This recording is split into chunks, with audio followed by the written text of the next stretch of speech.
Pitiful. 1,000 people freezing their butts off waiting to worship a rat. What a hype. Sound like they used to mean something in this town. They used to pull the hog out and they used to eat it. You're hypocrites, all of you.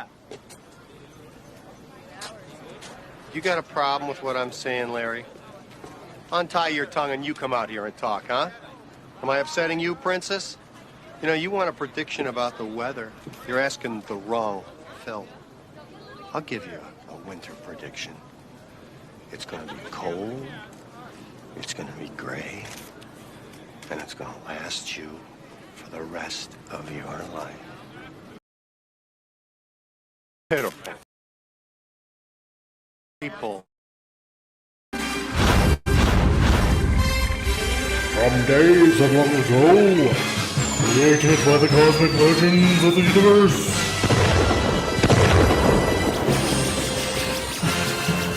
there stands one man, one great man, a man dedicated to preserving all that is good in pop culture. Loved by few, hated by many.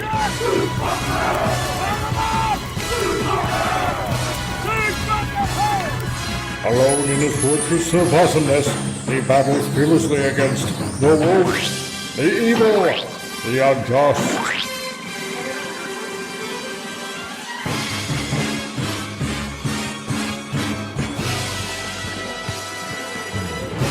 To right that which is wrong, to stand for justice, to serve all mankind.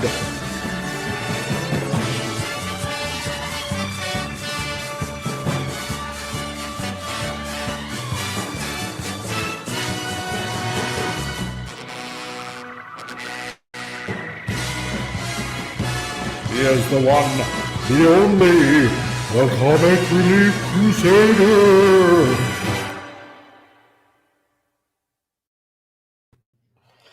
Hey everybody, how's it going out there? Welcome to another reminder if we should be spending 6 more weeks with winter or not. So, hope everybody is staying warm. It's Groundhog Day in North America. So, I don't know, Puxatawny Phil in the States saw a shadow or not. I haven't the faintest idea. Either way, I don't care because it is, let's see, 40 degrees Fahrenheit plus 10 Celsius here where I'm at, and it's nice and warm. So either way, I don't give a damn. I am your host, the Comic Relief Crusader. Welcome everybody to another Frantic Friday out there. And I want to thank everybody that's here today so far. Killer Rabbit from Space, how's it going? Greetings, humans and Comic Relief Crusader. Hail, dude. And we also got Vince Womack, greetings and salutations. Hail to you, Vince Womack. That is also on Rumble as well. And hail to you again on Rumble. How's it going, man? Nice to see you. And we also got Raw Thunderheart, the Mad Albertan trucker himself. How's it going, dude? Nice to see you. So, who else do we have in the chat as well? We got Sci-Fi Sith Dan. Hello there, Comic Relief Crusader. Hello, Sci-Fi Sith Dan. How's it going, man? Nice to see ya. We also have Wendy Trauma Warrior, but it's not exactly Wendy Trauma Warrior. It's Carolyn typing in for Wendy Trauma Warrior and saying hello to everyone. Dr. Jimmy and Wendy are scrubbed and removing a malignant pancreatic tumor. Awesome. We got the show on play in the operating room. Let's hope we don't kill anybody by making them accidentally slip a needle or a knife or anything like that, because I don't want this to be the show that actually kills someone. Although it would certainly be something to talk about. So there we go. And so we got their team members in the room. Travis, CRNA, Margaret, CST, and myself, Carolyn, the RN. Hey guys, how's it going? Nice that you guys can drop in and partake in the Frantic Friday certitude that is this channel. We also got Stark of Iron. Hail, sir. Got room for one more? Well, of course we do. All the time for you, dude. Not a problem. So, who else do we got? We got Sci-Fi Sith Dan. Yeah, and we also got Dan the Derpy Gecko. Hey, Dan. I love that avatar. That's awesome. Hello to you, man. And we got Captain Finity Temporis Maximus. Hail, dude. Nice to see you here, man. So, and as we do, let's introduce everybody onto the show, shall we? If you're blue and you don't know where to go to, why don't you go where fashion sits? Jason Fox, how's it going, man? Hey, no, I'm doing pretty well. Just chilling and been waiting for the show to start. And we had a great Nice. time, behind the scenes, just talking about a lot of stuff. So, yeah, in a good mood today. There we go. I'm glad that And I it, can it is lower your cold in IQ Norway. by I like the winter, but again, I'm Norwegian. Of course, I like the winter. exactly. You We're used to sadist. it. You are a sadist. So Yeah, I've heard that before. I heard that a lot. That I don't have feelings. I'm a masochist, and so I've that's heard what it that is. before. Yeah, it's all about that. When you like black metal, that's how it is. Yeah. Hey, Don, how's it going, Fez brother? Nice to see you here today. Let's see, and we also got the geeky classic leftist Tom. How's it going, man? Good. And sadist here too. Also love winter. Actually, I just wore a hoodie out today. It's nice here. I was uptown taking pictures, and I like the cold. I love the cold. Don't ask me why. I love it. God, what is it with you two? Stop it. No. By the way, can I Yeah, I see interrupt this. quickly here? Just some sad news, if you don't mind me saying. I was just going through Facebook and stuff. Sadly, Carl Weathers passed away. I just found out now. Yeah. Yeah, we found out dude. before the stream, man. It Yeah, I really was like, came like whoa. a shock. Jeez. I mean, he It's was like so many great actors are unfortunately passing away. It's sad Yeah. to see. Yeah. I mean, it's not like he was young. He was 70-some years old, but it's still not that old though either. But It's not that old. No, I know. exactly. And like They and look like to be in good shape. Yeah. and like Hillary Clinton, I blame Kathleen Kennedy. So God damn. I know it must have been him. Let's see. Captain Infinity. Yeah, I'm wrapping up my stream to listen to you. Oh, well, I greatly appreciate it. Thank you very much. So, we also got Appion. How's it going, What man? up? Hello. What up? Hello. Hello. Doing Hey good. there. Except for the Carl Weathers news, that sucks. Yeah. It does Just suck. found that out like right before this too. Yeah. Yeah, I was like, whoa. Damn. And we also got who has a day off? Tony Stark. It's another frantic Friday. Hey Tony, I thought you were dead, man. How did you survive? I saw you die in One second, I that much gotta shit. answer that. We made a deal, my good fellow. Oh. He actually cloned himself with the Infinity Stones before he died. Smart. Exactly. Oh. And then he Yeah. became a content creator. I love it. Exactly. Right? So, yeah. Also, yeah, this Friday it's particularly good news because my dad is actually out of the hospital now, and Awesome. he is home after 2.5 months of being Yeah. stuck in a freaking death camp of a ward of a hospital. Which one was he Um, in, if you don't mind me asking? Well, it- at first he was in the regional. Okay, And, yeah. and then about a month ago, they shipped him over to St. Joseph's Hospital. In town. Yeah. Yeah, and oh my God, it's just been literally a roller coaster ride because when they brought him into the regional hospital, they said, "Oh no, you have high blood pressure. Here's some meds for that to lower your blood pressure," and then that didn't seem to be working. The nurses were totally incompetent. Like basically giving him the blandest of food. And then after a while, they shipped him over to St. Joseph's. And then they're like, oh, no, you actually have low blood pressure. Here's some meds for that. And then for some odd reason, they ended up giving him medication for antidepressant medication, which is like, what? He's not even depressed whatsoever. Yeah. And then they gave him medication for like low blood pressure. Then they decided to give him other medication to up his red blood cell count, so upping his blood pressure. It's like, do you guys even know what you're doing? My God. Yeah. To quote a particularly high qualified medical professional. Barbarians. Exactly. Wendy Trauma Warrior. Wendy says she's happy to hear Daddy CRC is home. Well, thanks, guys. I really appreciate it. So I really honestly truly do. I just want him to get out of New Brunswick. I want to ship him out here to Alberta so I can keep a close eye on him. So I don't blame you. And as a fellow New Brunswicker, we are getting bad in this province. It's not good. Exactly. I'm thinking about leaving, so yeah. Dan the Derpy Gecko, Hail Robert. I didn't think Comic Relief Crusader would appreciate me staying in his walls. Yes, I do, because it seems like every once in a while we get a plethora of animals coming in. So that being said, I'm waiting for Snore to Poopers to show up. So there we go. Yeah, I we'll was have about a to say. Yeah. Brought the RC. I brought the RC. Where is Zootopia? exactly. Yeah, we'll have a full-fledged arc. So and Penny, hey, how's it going, Penny? You're watching Argyle now. Oh, lucky. I've heard mixed reviews on that. Some people, so There's been many people that have just been shitting on it and said Yeah. it was so I'm gonna give it a switching go. bait and all I'll that. give it a go anyway because I just take my own judgment. But yeah, And it's Henry Cavill. Who doesn't want to watch Henry Cavill in a exactly. Exactly, right? Man. Well, as we get into it, let's get straight into the stupid news. So, this time in stupid news, let's see. What do I pick from today? Because, okay, yeah, I'm gonna do this one first because people are in surgery and I'm just a evil person that way.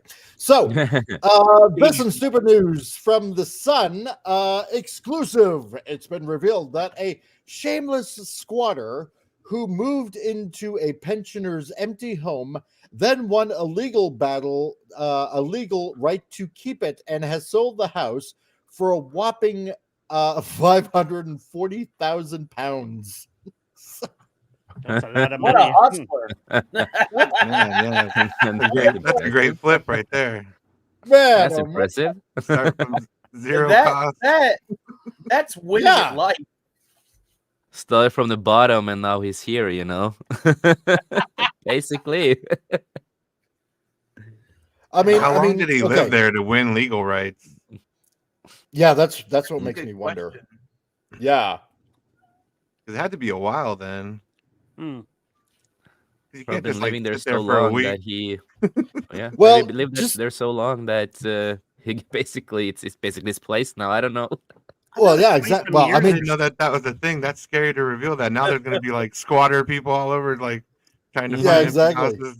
Yeah, it's So- like now Finders everybody's keepers. like looking for that abandoned home to just break Yeah. into and be like, So oh, just- my big moment, it's coming. so to put this into context, okay, he sold it for 540,000 pounds. Okay, now in American dollars, okay, that's $682,619.77. So over $500,000. Wow. Man. And Canadian money is That's probably crazy. $1 million. No. He Yeah, won the exactly. lottery With- without playing a scratcher. But it's crazy though. But it's good for him, you know. He have money now, you know. He played the system. Exactly. Good for him. Yeah. Exactly. That's Captain the new Finley, yeah, definition to flipping a house. Am I right? exactly. So Captain that Finley, means- yep. So if Find I another want to empty house to squat in, Yeah. repeat and rinse. Exactly. Yeah. So if I Exactly. want to be rich, I just need to be homeless first, and then just find a place and Yep. do the same thing. God Right. damn. You can actually, in Alberta, they actually have squatters' rights here. Mhm. But Yeah. how long? How long does it have to be though? I don't know. I think in Alberta it's probably a year. Only I'm a not year? sure what it would be in the UK. Yeah, Yeah, I figured it'd be like 20 years. Oh wow. I don't know, but I'm gonna have That's to messed look up. that up. Yeah, yeah. So- Wow. John Rendell, yeah, jokes on him. He doesn't have a heat pump. Well, he probably has now though. Oh, he's Yeah, he got- probably does now. Yeah, got a nice exactly. right. car, got a nice flat somewhere out in the Yeah. burg. Yeah.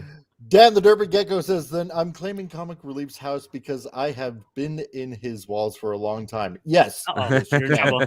So I am, right? Exactly. Possession is 9/10 of the law. That's right. So, I'm not complaining. So Oi, English, you can't be living in my house there. That'd be mine. No, I don't think so, there, mate.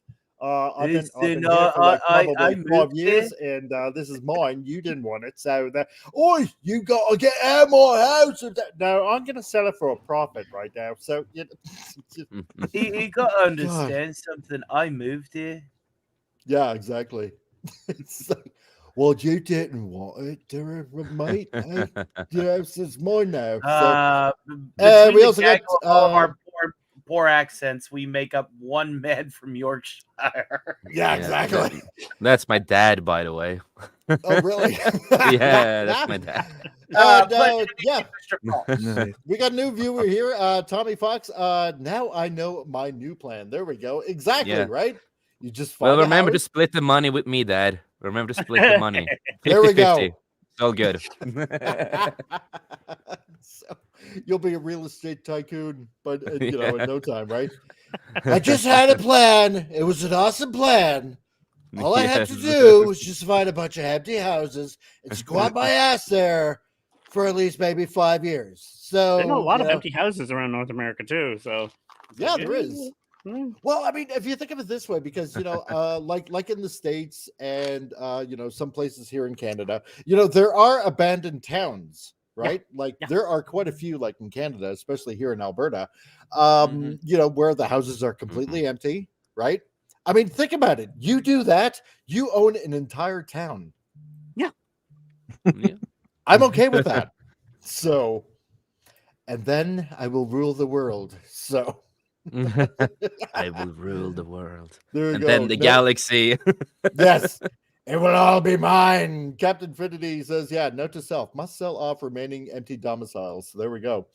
What did Trouble Warrior? Yeah, Dr. Jimmy wants to know if he will have to pay taxes on that sale, or will the real owner owe taxes? Oh, there's a good question. Say he would, because he did get the profits. So, and he won the case. So I guess it would be his. He won the case. I imagine. But then again, as wacky as the UK has been lately, who knows? Who can say? And hail, Wes Cagle, how's it going, man? Just swinging by to say hello. Well, hello to you, man. So, Good to see you. okay, so we had that. Let's see. And next, because I'd like to save the best for last, and this is as stupid as it gets, especially on this channel. This. Whoa.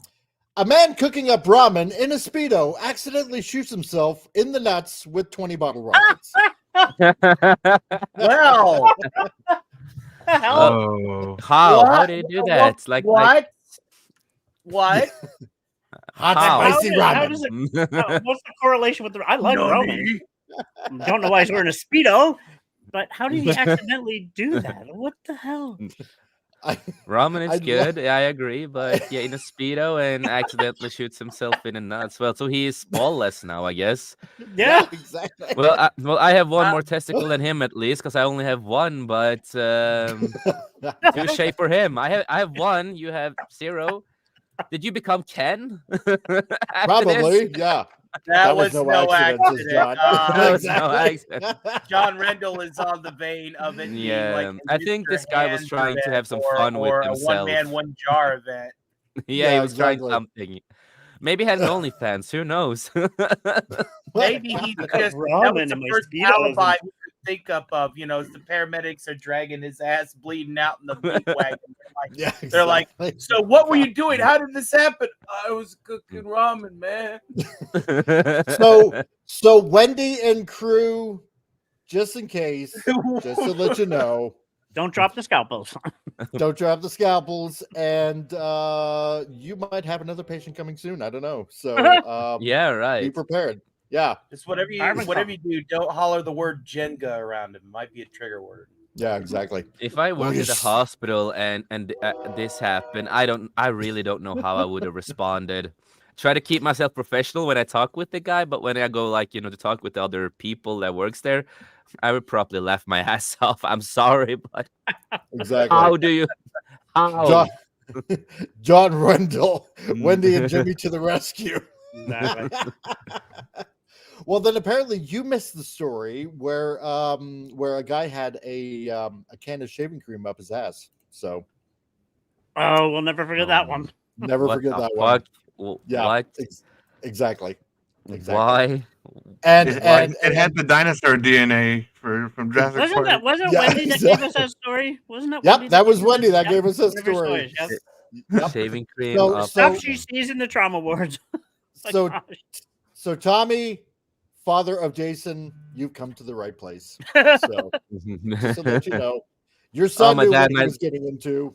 Yeah. No, my dad has this humor. If we talk about weird fucking shit a lot, so that's where I have my humor from.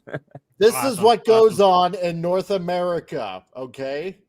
So People eating ramen with speedos, shooting themselves in the nuts by bottle rockets. What the exactly. Yeah, that's Yep. well As in a North Norway. American, I'm taking offense. How dare you generalize me?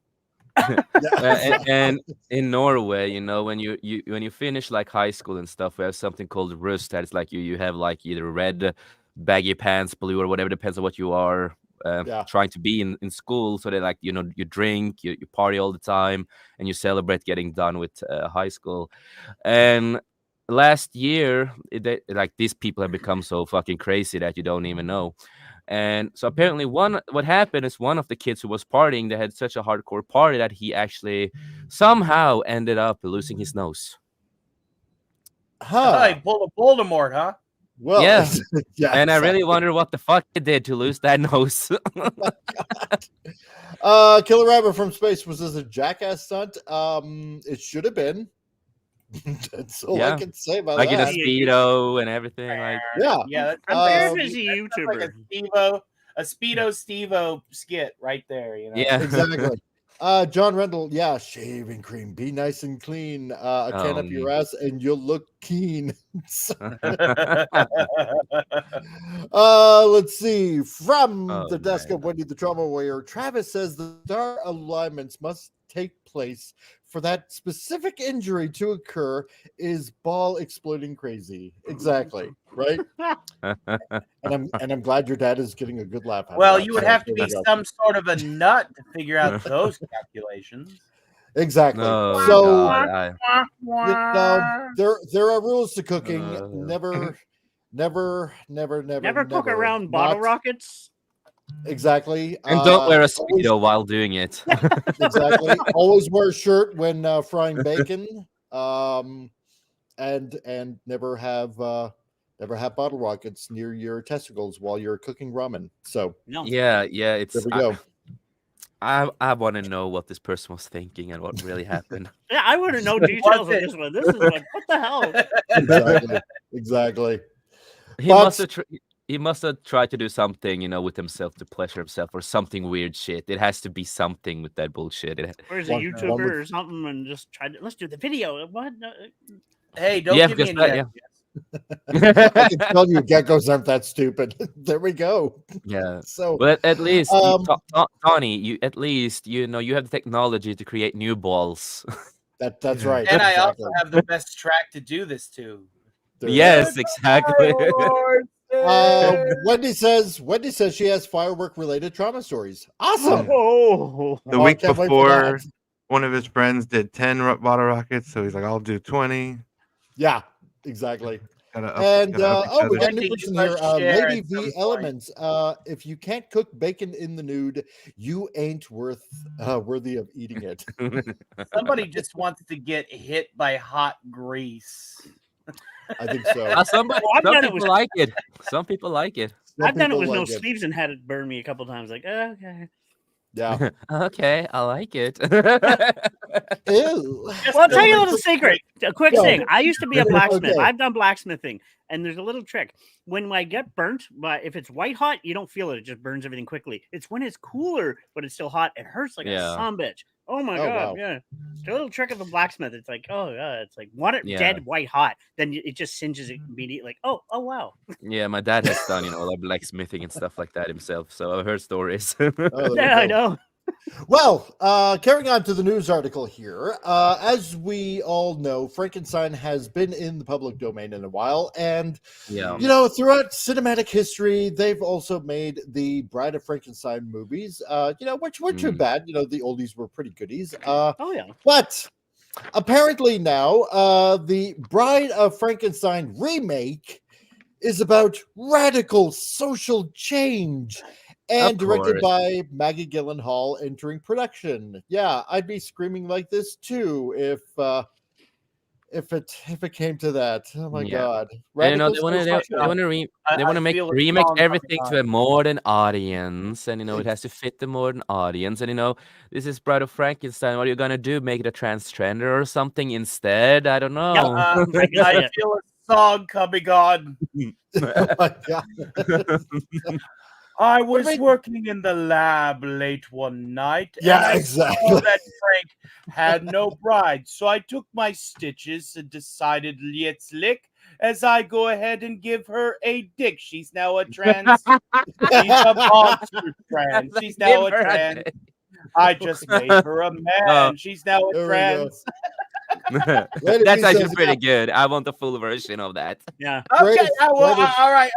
Jarvis, we're taking that down. Do Okay. you want Alistor to sing it? Oh yeah, there we go. Lady V Element says, Bride of Frankenstein lesbo version. Yeah. This wouldn't surprise me whatsoever. So now, so the article goes on from Bounding in the Comics. It's alive. It's alive. So Universal's Dark Universe fell apart. Yeah, as we all know, especially with that Mummy movie. Dear God. But one of its pet projects is going forward and under the direction of the Dark Knight's Maggie Gyllenhaal as her second feature. Dear God, Lord, be with us. For the love of God, please, just somebody with some competence, just make a decent Frankenstein movie or Bride of Frankenstein movie. Jeez. Or just go back and watch the good old ones. Yeah, exactly, right? So now, apparently, according to Fangora, I'm kind of actually amazed that they're still around. So as a They were a great magazine. magazine at the times, yeah. I know, right? Now, a remake of The Bride of Frankenstein moves into production next month with a star-studded cast. Oh yeah, I can't imagine. Can't wait. Written and produced by Gyllenhaal, the film will star Christian Bale. Okay, yeah, not so bad. No. Penelope Cruz. All right, yeah, not so bad. Jesse Buckley from Chernobyl, and Gyllenhaal's husband, of course, Peter Sarsgaard, and reportedly Annette Bening. Oh. It's like I say, even if they have a great cast, it doesn't mean the movies or TV shows can be good. It's all about the writing and the people behind it. That's what it's all about. Because we've had a lot of great actors in, we could take Ahsoka, for example, that Balin, his character, the actor, he's a fantastic fucking actor, but still bad writing can make you look bad on screen. That's right. And we all know how that turned out. Yeah. Now, a summary on productionlist.com offers insight into what part each of them is playing. A horror thriller about the Bride of Frankenstein with Cruz as the bride. Oh, okay. So Penelope Cruz is going to be the bride.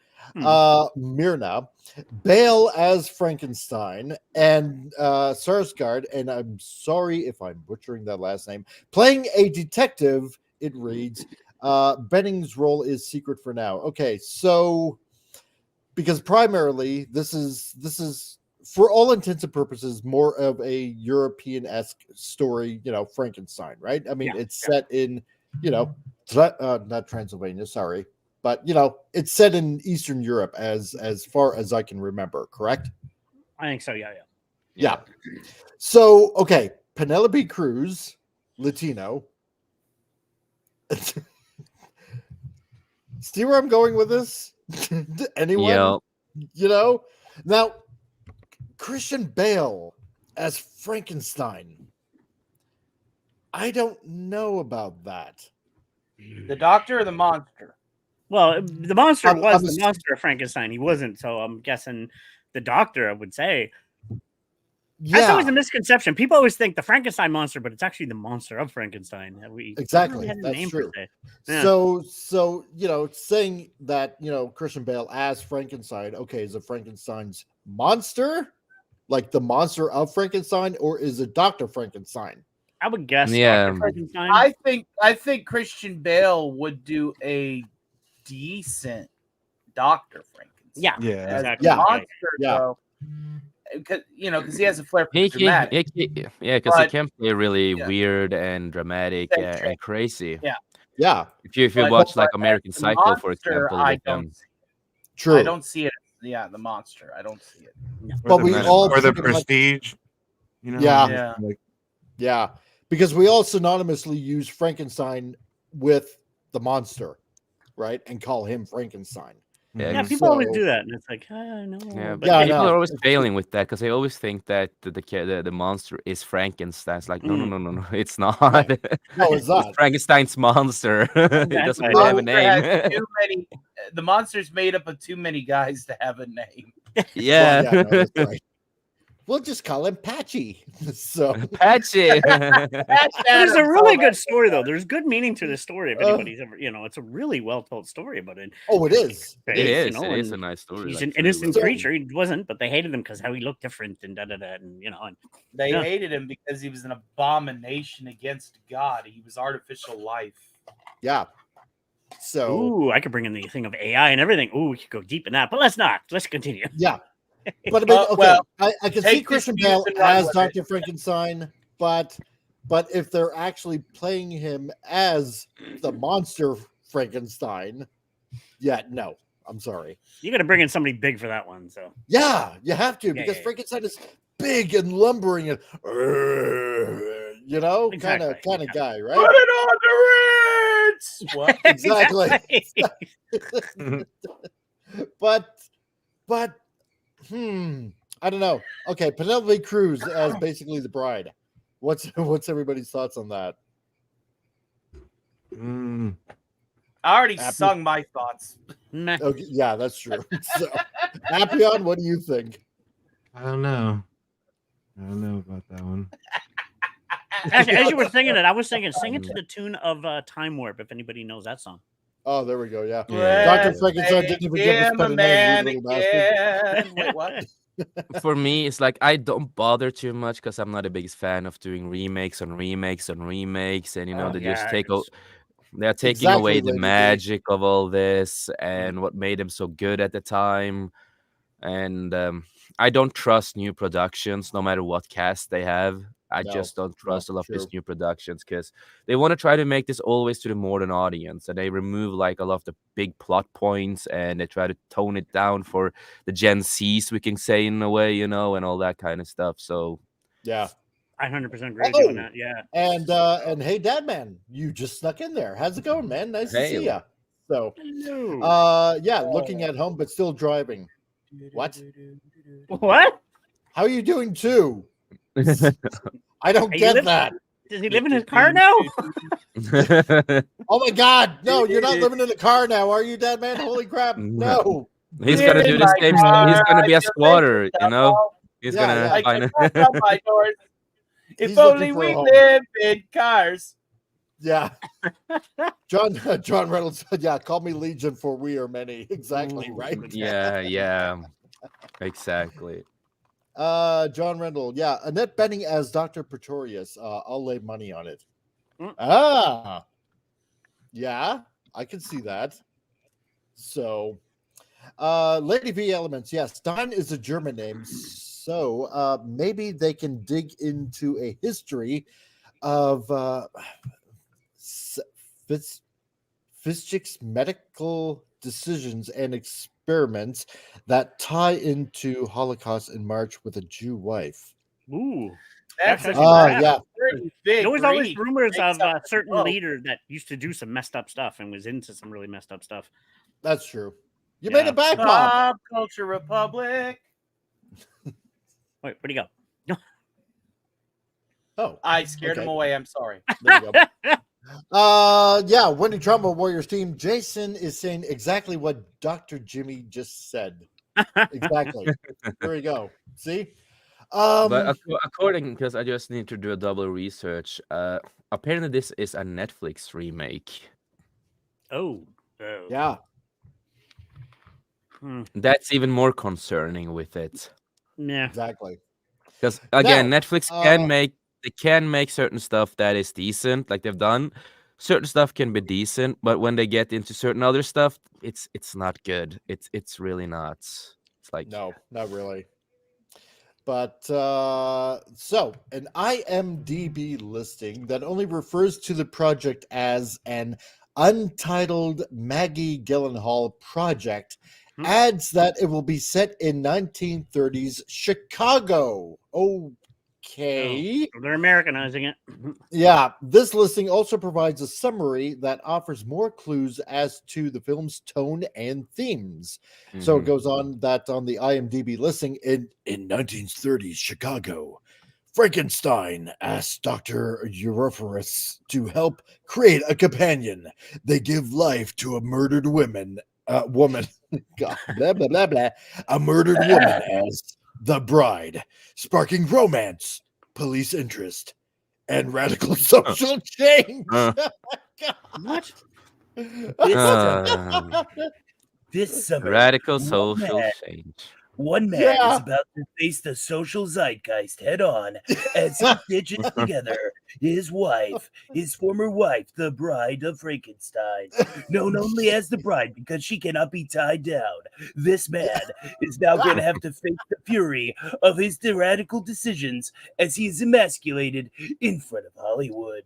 Yeah, exactly. Directed R for Exactly. retarded. Oh my God. Yep.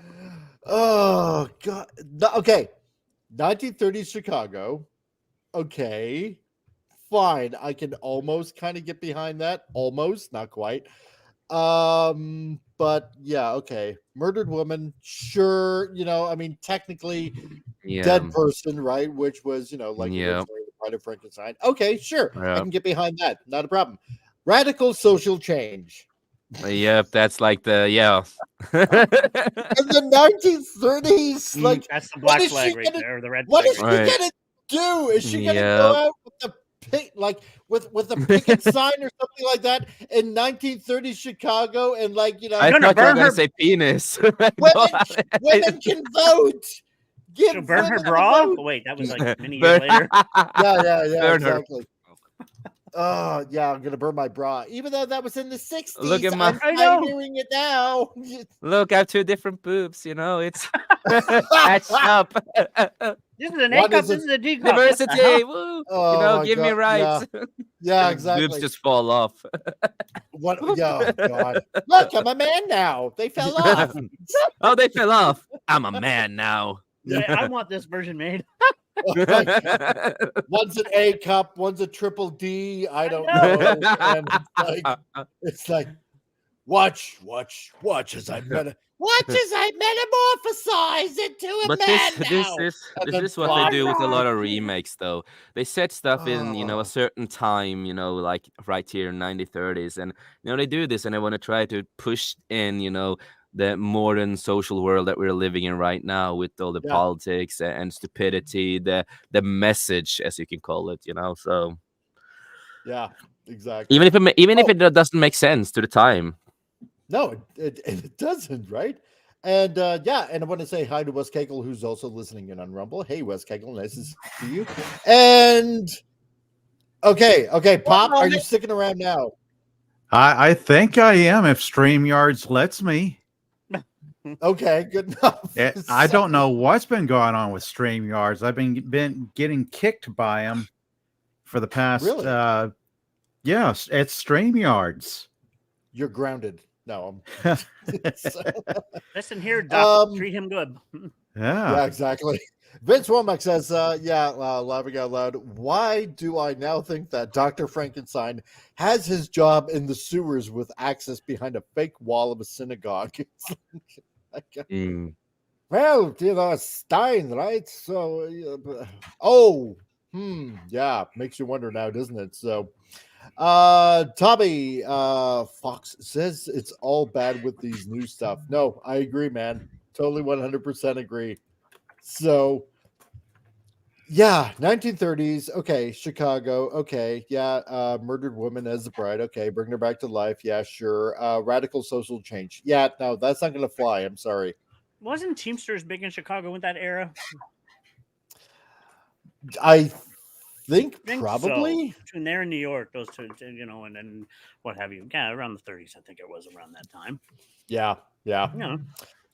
But yeah, this picture with Emma Stone. Yeah. It's just It not doesn't good. look good. No, it does not look good. So I'm sorry. So, but this premise sounds similar to Poor Things, yeah, which came out like last year, which you can see the picture of above, in which a Frankenstein experiment revives Emma Stone's character with the brain of a fetus and turns her into an impulsive, sex-crazed brat. I'm That- not seeing this movie at all. No, that when What? we talk about radical What social in change. the world did I get back into? I Yeah, mean, Exactly. You got back Welcome into Emma Stone. And it Oh, brings us no. right Can I back to back out the again? we're dealing with. Exactly. I So want to back out again. This Yeah, is just like, oh, great. there's something. I have problems. Okay. You know, just like boom, you pop up. Oh, you know, look, you have look, problems again. StreamYards. It's StreamYards. Poof. that's what oh damn it. Oh, look at that. Okay, no, I'm just kidding. Oh my god. Oh man. No. Tommy says I will watch the old movies and enjoy my time with that and no agenda driven stuff. Exactly. 100%. Exactly. Yeah.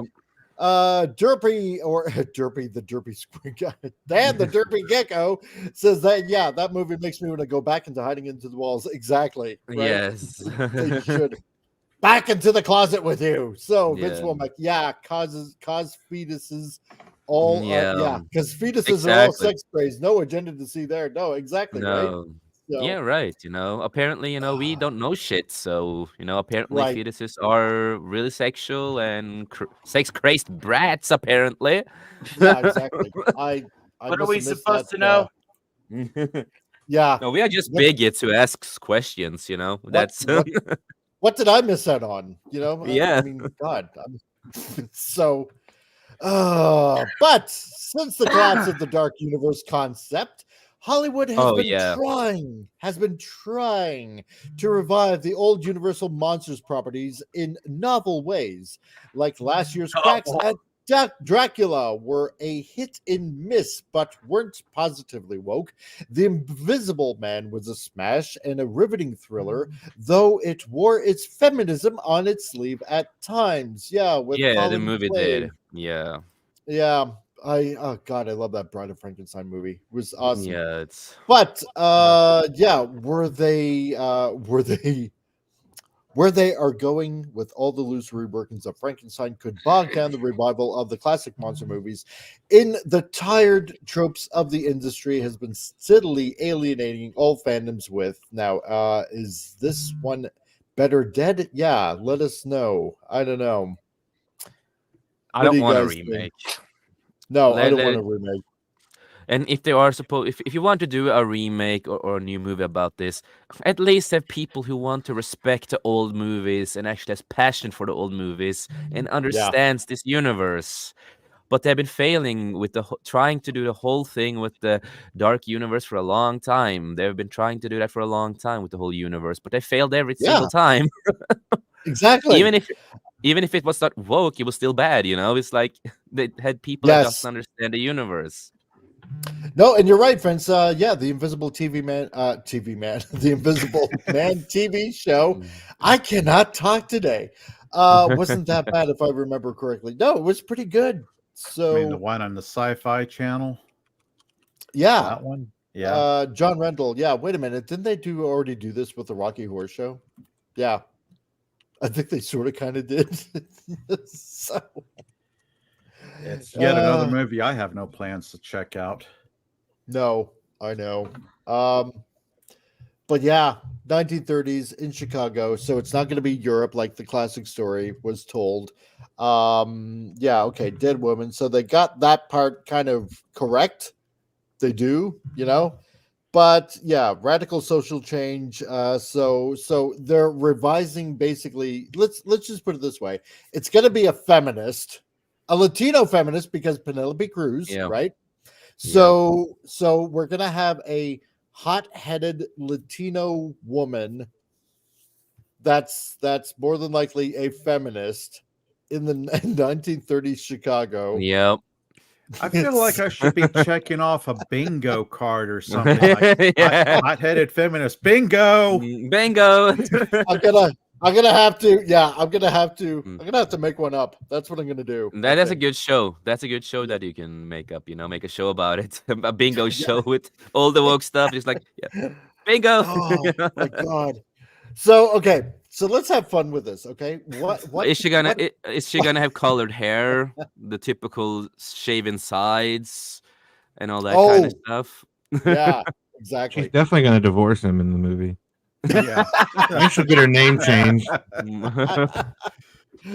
Or he's gonna be like, I'm more than the bride. Yeah, He exactly. leaves her because she wants to be a man. Yes. The first thing that the bride wants to do as her first act of life is dun Go dun dun, find a lawyer. Dun dun. Maybe the brain she gets is a man brain, so it's just like, oh shit, I was actually a man all along. Oh my That's the end god. of the Oh film. no. Oh, Oh. yes. Trans Do it. body. Vince Womack Trans says, body. He's the bestest creature ever. Yeah, exactly. Right. Oh my god. Oh, but don't forget, this is 1930s, right? So this is Yep. during the Depression era. Okay. Yep. So he probably won't be able to find or yet afford all the parts probably needed. Mm-hmm. So she'll be a patchwork and she'll be complaining. It's like, look at these boobs. I mean, I got one that's like all flappy from like, where'd you get this from? An 80-year-old or something like that? I mean, it's a total mismatch. You know, it's like, Well, it's one of my tits white and the other one black. Come on. yeah, exactly. Different John colors. Rendell. She becomes my the next God. new panelist on The View. So- What do you want, Al? What do you want, Al? I'll have you know that the stock market crash Oh. provided many orphans. She has pots everywhere she looks. Okay, thank you. Al. God. Flappy circles. Exactly. Okay. Are we going into the circles bit again? Oh, dear God. Huge circles. One of them was mismatched. I couldn't help it. I had to get a discount over at the graveyard. So, yeah, God, yeah, exactly. Lady B says if they drag it through a different culture, it's not going to make sense unless they show a trace of Frankenstein traveling and using bodies of the victims of crusades. Yeah, exactly, right? So. Exactly. Wendy Seam says, yeah, Wendy thinks Frankenstein will be a trans woman in a relationship with her bride. Ah, there we go. Oh God. Oh my lord. Exactly. But it's Oh, also annoying frick. that they're gonna take a certain time in the world and push the fucking modern agenda-driven stuff in it, and it's just like, why? Just can't you just make a movie that fits the time that you're putting it in, that actually Yeah, has no. certain problems at that time, instead of pushing the modern politics into this? Exactly. Well, apparently not. I mean, we can't. Or really don't get put anything. politics in or anything like that. Don't just create a entertaining movie that you can turn Yeah. off your head and just like, oh, this is fun, this is cool, and enjoy the fucking movie, like the old movie, Yeah. No, It we seems can't do safe that. to say that over the past 10, 15 years, we haven't been able to get anything that hasn't had some kind of message in it. Yeah. It's just been like No. a few things here and there sometimes, but it's not often that we Yep. get anything. It's like, it's annoying. Except for Godzilla. And those did- yeah. classics like Boris Godzilla -1 Karloff was and good. was it Karloff and Bela Lugosi and all they're classics. Why ruin them? Like just stop. You know. Exactly. Well, because it needs to be made for a modern audience. Yeah, because they need to That's what censor it's everything that is bad. Yeah. Can't have because that's sexist. That's not okay. Oh my Oh, God. right. Exactly. So I do my best, Dan. So Well, you remember I told you that last week. That's the best way to do those other types. Yes, that's right. It's the best. Yeah, exactly. Is she going to have an enormous Schwenken tuck? Yeah, she probably is. But yeah, no. This Go watch the originals. Yeah, Easy go said. watch. They're amazing. Go watch them. They're more fun. That's And they what it feel is. organic and fun, and it's just the like writing's better. Yes, Yeah. and they had passion at that time. At that time, a lot of passion went into this work. If you take all the Hammer movies, a lot of passion and stuff were driven into that because a lot of passion and a lot of these actors, they knew how to act, and some of them, they have experienced war and other stuff at the time, so they have learned a lot of stuff that they've taken from the real world, and like they found a way to like do stuff. They're like. It was just something with it that was so different and so much better. You could believe these characters and the writing.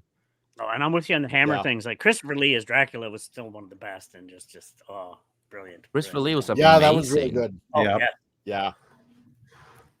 But like when you saw him, you felt the presence of like Dracula and evilness and manipulating. You felt that from him, and it was just amazingly done. It's also going back to a period of time when people actually cared about the craft of acting, the craft of filmmaking. They actually cared about what they were doing. They wanted to put out a good product. Exactly. We're not getting that anymore, which is sad. Agenda. She's not a monster. She's a very dirty girl. Yes, she's a very dirty, naughty girl. So I'm a naughty girl, baby. Yeah. Guaranteed nose ring and tattoos. Yeah. Let the tattoos be for me, and not she's not gonna have tattoos. I will have tattoos. Right. No, because John, she won't have a nose ring tattoo because how dare a woman be led around by a man? Oh yeah. So yeah, that won't happen. Shame on you. Captain Finity, yeah, I can fix her. Can you though? Can you let me go get an empowered? Can you fix a naughty, dirty girl? Exactly, an empowered Latino. That's a raving feminist. It's like I love Latino women, but I don't want a patchy Latino woman like that who's super woke. Exactly. I kind of want my Latino women to have real, organic boobs, and then not be a man and and all that, So, Tony, you got to get going, dude. I do. I'm gonna go hang out on Pop Culture Minefield, but I wanted to hang out with you guys first. I'm having a YouTube bender today because it's my day off, so I got to go to all the shows. Got to go do all the shows and do all the things. So basically, my schedule just going forward. This show, then I will be obviously on Pop Culture Minefield. It's their 5th anniversary. Can't wait to have fun with them, with Keith, Gary, and Martin. And then I'm going to hang out with Admiral Teague at 6:30. I think we had decided on hanging out over there. Then I'll be hanging out in the chat for the duration of Friday Night Frolics. And then I'll have my usual after Friday Night Frolics after party show after DC's done late night tonight. So I am having my usual bender. Please check out my newest video. It's my first sound engineering experiment, as well as paying homage to a particular character of mine, even though the show has lots of controversy. I did sound engineer that 1930s grain and covered Jeepers Creepers with my Alice. So give that a chance. And if you like what I'm doing, there will be a full series for that. Please like, share, subscribe, etc., etc. I'm very close to monetization. I'm 165 watch hours away from getting the money. Nice. Awesome, man. So check me out. I do songs, I do skits, I do voices. And I have fun. So with that, I'm going to go ahead and bid you all adieu. And, all right, man. Thanks for coming on by. Take care. And there's the link for the video in question. I think that was a wrench, but there it is in the private chat. Just all right. Awesome, dude. All righty then. Hey, look, Canadian Spider-Man comes in. I head up. Bring that Avenger up here. Avengers leaving. Bring him up. Fill a seat. No problem, dude. No problem. All right. Well, thanks for love being you here, guys. man. Appreciate And it. I just found out some horrible news. I don't want to end on a downer, but we lost Carl Weathers today. Yeah, I know. Yeah. Yeah. I just It's a bummer, man. Big bummer. Rest in peace, Apollo. Anyway, we'll see you soon. All right, man. Hang out with any of those shows that I'm going to. And then, of course, if you guys are late night, up real late, like 12 o'clock Pacific, 3 a.m. Eastern late, I do my variety program right after DC. So I hope to see you all. Right on, dude. All right, man. you guys take it. Y'all have a good night. See ya. Cool. Peace. Right on. Later. All right. Yeah. So links in the chat. If you want to check him out, go over and give some Stark of Iron love. I'm sure he'd greatly appreciate it. And yeah, so check him out. That's what he's there for. So, all right. Yeah. So just getting back to the chat here. John Randall, organic free range boobs. Oh man, I love you, John. So yeah, Vince Womack, would the bride have the first BBL in history? Oh god. Well, they didn't cast Jennifer Lawrence, so Oh yeah, she does everything because first she's and the best, woman. Lisa. Yeah, she's the first to everything. Exactly. Yeah. Exactly. So I'm guessing probably no. So and Hail That is a Canadian shame. Spider-Man, how's it going? How's it going, dude? Nice to see you here. Nice to have you here, man. Hail. So yeah, let's see. I'll be listening to you while I get shit done. The pipes under the house aren't going to insulate themselves. Crap. Uh-oh. Well, that's okay. Just keep at her and just keep listening, man. So we know you are here. So Well, Comic good news, they relief. say that- What? Why can't Yeah. you play the bride? oh well, because I'm not stunning and brave yet. So Oh, okay. You didn't yeah, play Stunning and I'm Brave, missing out yeah. on the stunning part. Yeah. Oh, okay, yeah, Excuses. yeah. I know. I know. I'm I sorry. mean, look what Bruce Jenner was able to accomplish.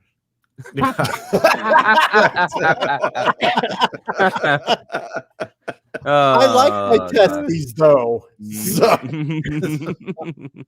oh god.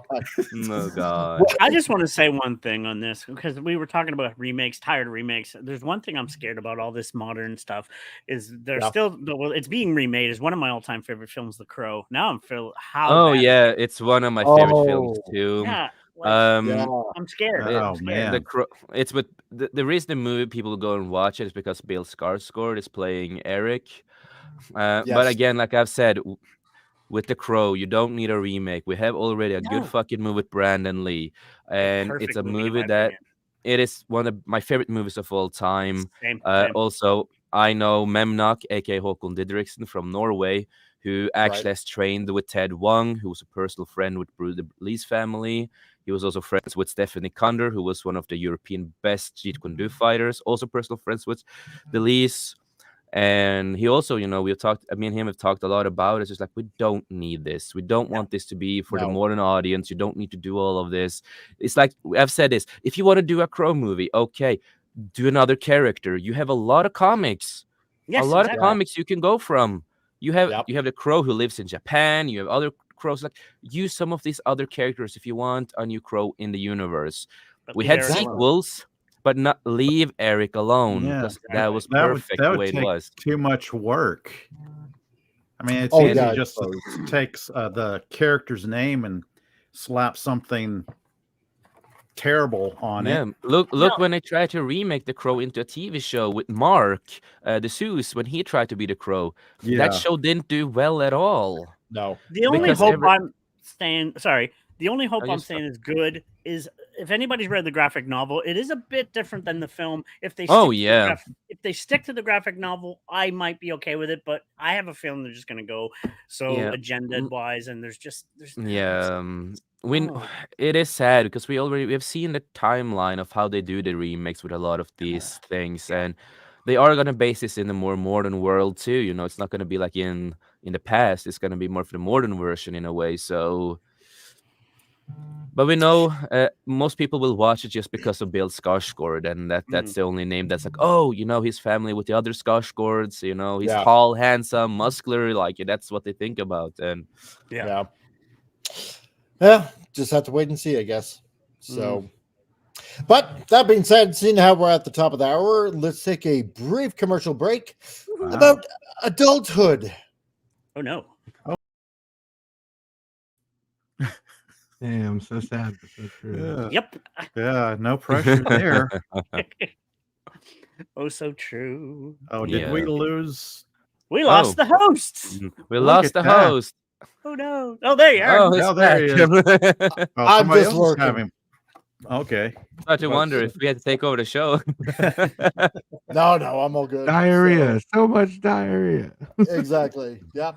Hey, radioactive. So, yep. No lies there. Exactly. So, but I can say with Norwegians, our sex drives just gets higher and higher older you get. I know. Because we are Norwegians. We are Norsemen.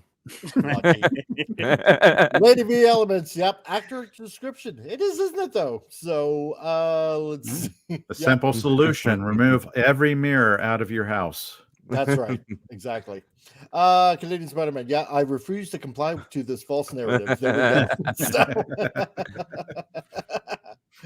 Oh God. Vince Womack. Yeah, okay. That's all right. At least for me, ladies. Wink, wink. And from Wendy's team, yeah, congrats here. See, you made Dr. Jimmy and Wendy put down the surgical instruments so they can safely laugh. Mission accomplished. That's right. I still haven't killed anyone yet. Damn it. So we still have another hour of show left. Exactly. Well, yeah, that's true too. So yeah. But oh my God. John Riddle, yeah, I'm 58. It's all true. Oh man. Lady V says, yep, you better shop north. Didn't be tempting the married woman out there. Well, you know what they say about the Norsemen, right? You know. Wow, just wow. Oh, you guys haven't, for you people that are new, yes, and I said you people, yeah, stick around for later on in the show, and to those of you who already know that are veterans of this channel, yes, we are carrying on the carotenoid story. So the best rich stuff you've ever seen. Yep. One of the best stories that I've ever experienced. Yep. I want a full movie of this, 110% cinema theater version of this. And I will add a link to the channel to the Fractal Knots. So because they just happened to see Friday's show. And yeah, and they said a thank you for showing their wares on their YouTube channel. So later on, thank you for making it. If they see this, thank you for making it. Yeah, 100%. That is well written, well designed, just beautifully looking, just everything. It was amazing. We need stuff like that in the theaters. Yes, I know, right? And I will include their link in the channel when it comes time. So. Yeah, Vince Womack, yeah, channels his inner RDJ. Yeah, what do you mean, you people? Exactly. Oh, so okay, so on to all right, the next article. So many of us have slugged through Game of Thrones and the abysmal ending that was such a good show, and that ending, and just the last season. But I'm still waiting for those two guys' Star Wars movies. Yeah, it's not they came out, talked about it and why they didn't happen, and that's why James Mangold is doing what they were planning to do. But again, they also got a bigger because they also work with Netflix, and they got a bigger paycheck from Netflix, so that's why they're gonna stay with Netflix because a bigger paycheck. Yep. Wow, failing and remember, they were also good friends with Rian Johnson, but they still were mad at him because he used The Last Jedi and kind of destroyed their name for the movie they were planning. Oh, that's true. That's true. Yeah. Wow. I think they mostly destroyed the story they wanted to do. Yeah, that's a pretty shame. much. But like all multimillionaire, big, giant, fat pieces of flotsam, George R. Martin. Yes, I said that. George R. R. Martin is no different, and he blames toxicity in the fandom and Trump supporters for his inability to complete Game of Thrones. Oh, so stupid. Hey, George, you've had so many years, even before this, to finish it. You've had so. I still remember back in the day in Outland in Norway and in Oslo, you could pre-order the new book that he quote unquote was writing and everything, but they had to remove it because he didn't finish it, and he said it's going to be done and done. Yep. George, you're going to be dead before it's done. I am sorry. Yeah, it'll be ghost written at this point. He'll have to have a ghostwriter come in and finish all his novels. He had time to help with that one game that they did, and he has time to do everything else, but not write his book. So it's all upon you, George. Not us, not Trump supporters. It's all you, man. You have a blog. You have time to write on that blog, but not write your comic. Right. Let's push the complaint on everybody else, and yet you have authors like Michael Moorcock, one of my favorites of the Elric series. He's on tons of books, tons, and yet here, Martin, no, it's just stop. People want the story finished. But before we go on with the article, I just want to remind if you guys, yes, and again, I said you guys, if you can hit the like button and the notification bell, and if you're new here, subscribe because I would greatly appreciate it. And if you look in the description below, because I can't talk right now for some odd reason, I don't know, it's my toxic masculinity, I guess. And, try not to kill patients on gurneys and stuff like that while they're under the knife.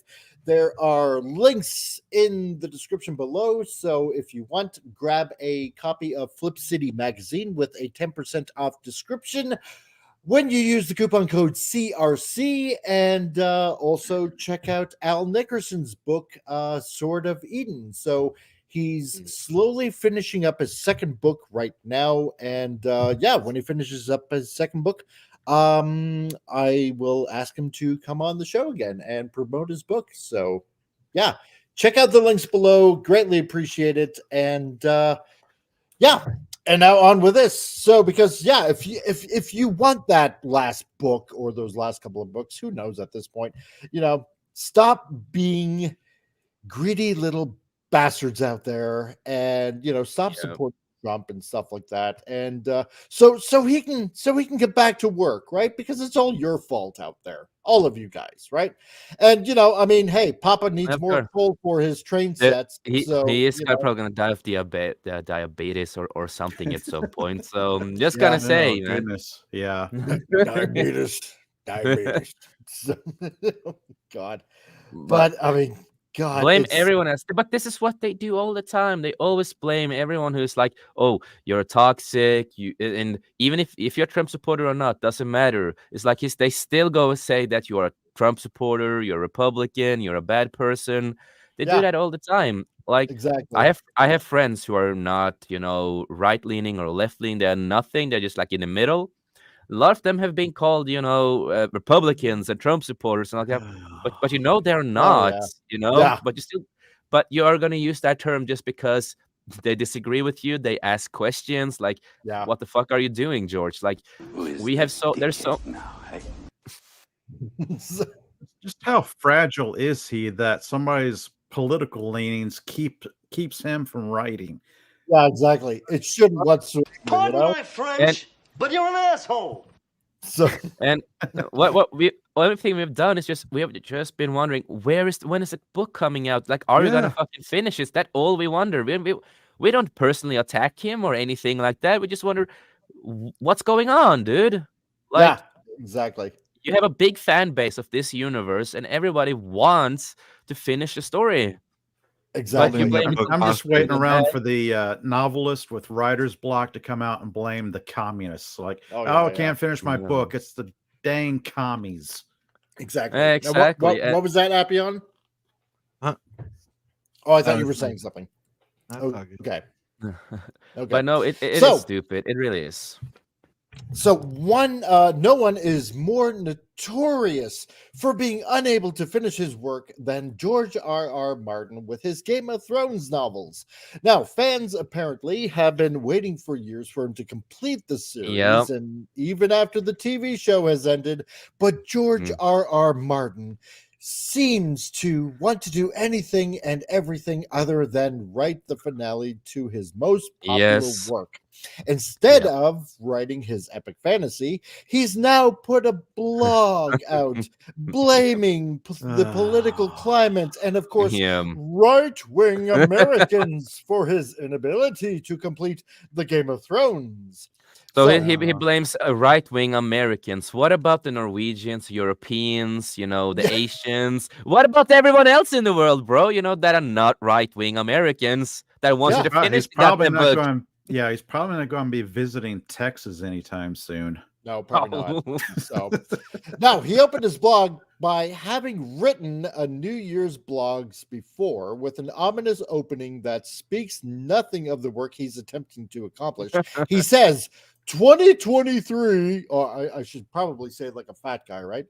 So 2023 has been a nightmare of a year for the world and the nation, and for me and mine, both professionally and personally. I'm very glad that it is over. Unfortunately, so far, 2024 looks to be even worse.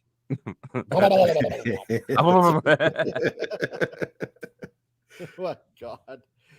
Yeah, oh God. And this depiction alone probably is like, fans like, you know what? I'm done with this shit show of a franchise at this point. I'm just let it all burn. So, but I mean, Frank, you know what? We're just a month in 2024 right now. Like, how do you even know it's going to be worse? And that being said, hail Hunty, how's it going? So hey right Hunty, with Monty good Hunter. to see you. Hello. No problem, dude. You made it, but you missed the commercial. But stick around for the end. So, but yeah, radioactive. Yeah, that Trump picket line in front of GRR's Martin's must be massive. Oh yeah, must be huge. Exactly, it's huge. It's a huge picket line. I'm just so pissed off with GR not finishing the book. I've been waiting for years, but I mean, God damn it. Get your fat ass to work, Martin. Get it to work. I see Prismatics in the chat. Hail to one of my co-hosts. Hail to you. It's good to see you. That's right. And hail, Prismatic. How's it going, man? Nice to see you. And I liked what my dad said. That was kind of funny. Yeah. So fat guy himself, it's good to see that I can finish stuff at least. He might not be able to finish it. He might not even finish it with a woman. My daddy is not the best at writing, but I understand what he's saying. No, probably not, because if you're that huge, your outie starts to look like an innie. Yes. And it goes hibernating after a while. So yeah, he's starting to look like Austin Powers' character there. Oh yeah. Weighs one metric ton. Goldfinger or whatever it was. Oh, fat bastard, right? Yeah, that's it. Yeah. That's right. Get into my belly. But I'll write the book if you give me the baby. Yeah, exactly. you give me the baby, and I'll write the book right now. So, give me the baby. Give me 2 babies, and I'll finish this off in a month. Yeah, right. But it's just so fun. He has time to do everything else. It is just so fun to see. Yeah. Yeah. I'm not drunk yet to write well. Oh, I see. That's the problem. Okay. Don't let me stop you, dude. I mean, just plow away, man. Hey. Yeah, it's true. I can't confirm when my dad is too sober, he writes shit. But when he's fucking drunk, he can write well. Thereby what Homer Simpson said, alcohol, the solution to and problem of many of life's problems. Exactly. So there you go.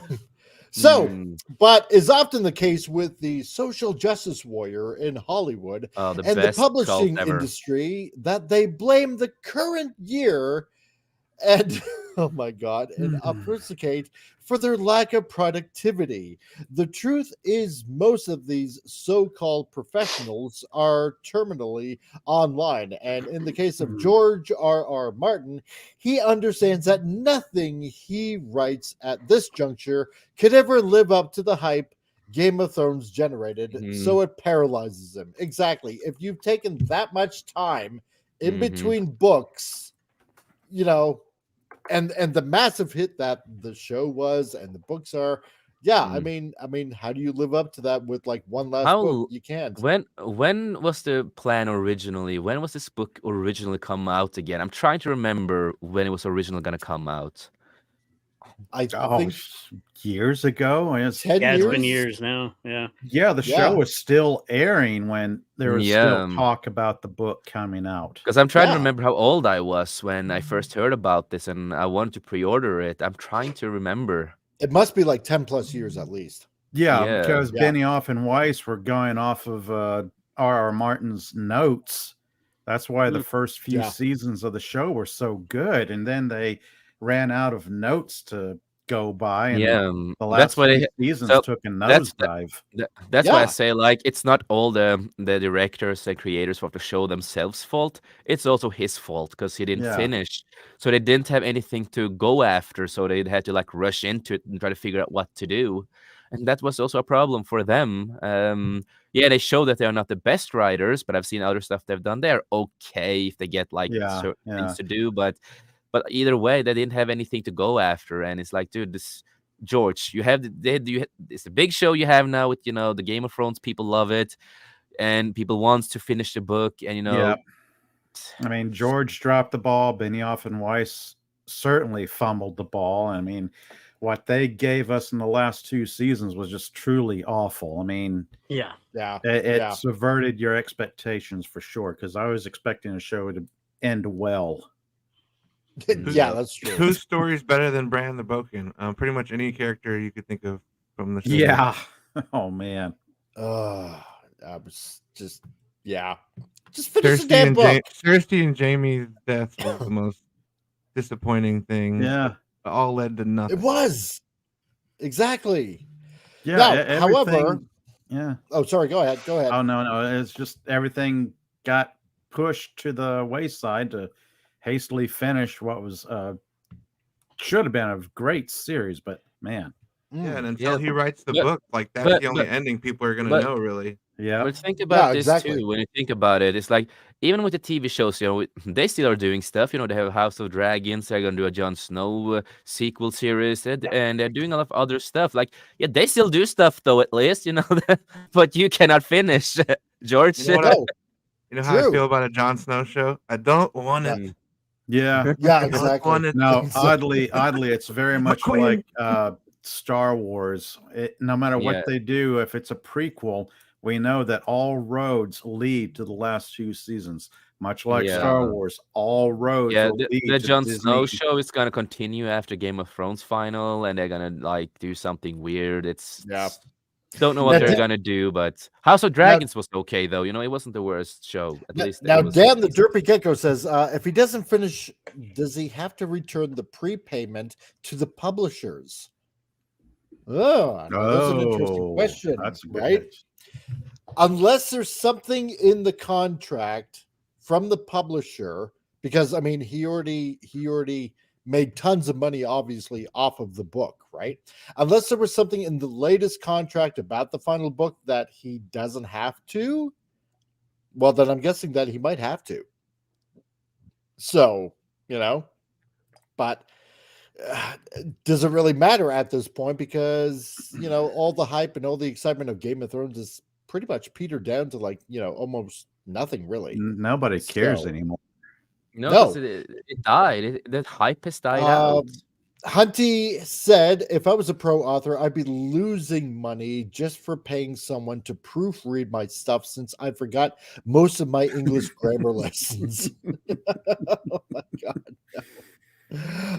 John Riddle also says, so glad to be a Trump supporter. If it keeps him from writing more junk, he's way overrated to begin with. That's a good point. I mean, if you're letting that's the thing, right? Because if you're so dedicated to a world and to a storyline and whatnot, then everything else that's going outside of your home, outside of your property, whatever, shouldn't even be a blink on the radar whatsoever, right? You should be like sitting down and finishing up the book and just shutting outside all external noise and just concentrating on finishing your story. I mean, if musicians can do it, if people that draw or paint, or like artists can do it, then I mean, surely writing is an art unto itself. Should be able to do the same thing, no problem, right? And as a photographer, I can say sometimes I get blocked. What am I going to shoot? What am I going to shoot? But taking the years he's been taking, that's just ridiculousness. Like, I think it was 2015, 16, maybe that was going to be. Yeah. I was really young at that time, dude. I was so fucking young. It's crazy to think. I am 28 now. I will be 30 next year. The book is still not out. I've been waiting my whole 20s to this book to finish, and next year I'm done with the 20s. It's just like, the book is still not out, and it's probably not out before I'm 40 either. Now I just have to look this up. Does anybody remember a time when George R.R. Martin was sharing a stage with Stephen King? Oh yeah. When they were talking about writing and such, and Stephen King was talking about how he could do like 6 pages a day or so, and George R.R. Martin just came out and said, "How do you write so fast?" Right. Well, you just do it. I don't know. Just do it. Yeah. If you get it right, I just remembered that little clip I saw a long time ago. It's like when they were talking about writing and such. Stephen King and George R.R. Martin. It's just telling two different approaches to their craft. One gets down to it and gets it done. The other one like finds every little reason to procrastinate. Yes. Exactly. And we can use Chuck Dixon as an example. He writes every day. He works every day. It's like he's not a lazy writer who's gonna spend 10 to 15 years to finish anything, because he writes. He knows how to do this. It's like, it's not that hard. Like if you're a writer, it's not hard. Like that saying goes, writers write. Yeah, exactly. Radioactive says, to be fair to George R.R. Martin, he's trying to compete in fantasy literature against the GOAT token. Okay. See, no, that's an excuse. And let me just say, I brought his name up earlier, Michael Moorcock, who, if anybody's ever read the Elric series, that's to me one of the greatest fantasy books ever. Elric is an amazing character. I'm brilliant. familiar with it, I'd love to see it turn into a movie, but Moorcock won't do it. But if you get a chance, read them. They're more of an adult version of those fantasy books. But he's competed, and he's been great. I mean, Elric's talked about in movies, video games, and songs and everything. And yet, no, that's just laziness. Now, the fantasy genre and novels is pretty big, because there's a number of really good authors out there. Oh, exactly. Wendy seems said, Wendy just rolled her eyes. She's been a nurse longer than Jason's been alive. It may be 30 years since she's graduated from nursing school. Take that. So, but no, it's just excuses. He must be enjoying the money he got from the show, and it's just don't care anymore. He just doesn't care. Well, he can buy trains and set up in his backyard and ride miniature trains around or whatever. And he's got the money from Elden Ring, so he's doing because he did some with that too. It's just he has time to do that though, Oh, big time. Now, however, while trying to act like he's talking about the state of the world, he then points the finger right at right-wing Americans and Trump supporters, saying, "Hate is rising. Hate is rising. Democracy is under threat. Millions of Americans have swallowed the lie that the 2020 election was stolen. Newspeak has taken over political discourse. Cancel culture is destroying lives and careers. And we have a disgraced, indicted, venomous ex-president winning preliminaries despite openly declaring that he will be a dictator on day one and will govern on a platform of retribution when he's not busy grabbing women by the pussy. His last attempt to overthrow the government failed on January 6th, but some of his more ardent supporters are now saying that next time they will bring more guns. They are actually folks out there wanting a civil war. What do you think he's been smoking? Why do I think he's all of a sudden Richard Nixon? Cross between Nixon and Kingpin. That other failed filmmaker, Michael Moore. Did he eat some certain brownies or something when he wrote all this kind of I have stuff? to factor in the fatosity of his character. He's on something, that's for the sure. Voice. Yeah, exactly. So I have to add that poundage to the voice. So that's why it comes out as Tricky Dicky. So, and hey, Phantom Boomer Explorers, how's it going, man? Nice to see you here. Hey. So, but it is funny that he's gonna, blame it on all of this, and this is the problem, and it's just like, bro, it's not a fucking excuse, man. You know what? When you're pointing one finger, there are at least 3 pointing back at you. Well, think about this. You can claim writer's block, but you've had how many years to... You looked at the CV series, how it ended. You're like, okay, that wasn't good. Let's change it and then write your own something that the fans like. It's not hard. It really seems like he's had writer's block before Trump. He did. Exactly. That is the thing. Oh, wow. Get your fat face out of the ho-hos and ding-dongs and write the fucking book, Martin. For the love of God, you've had enough time.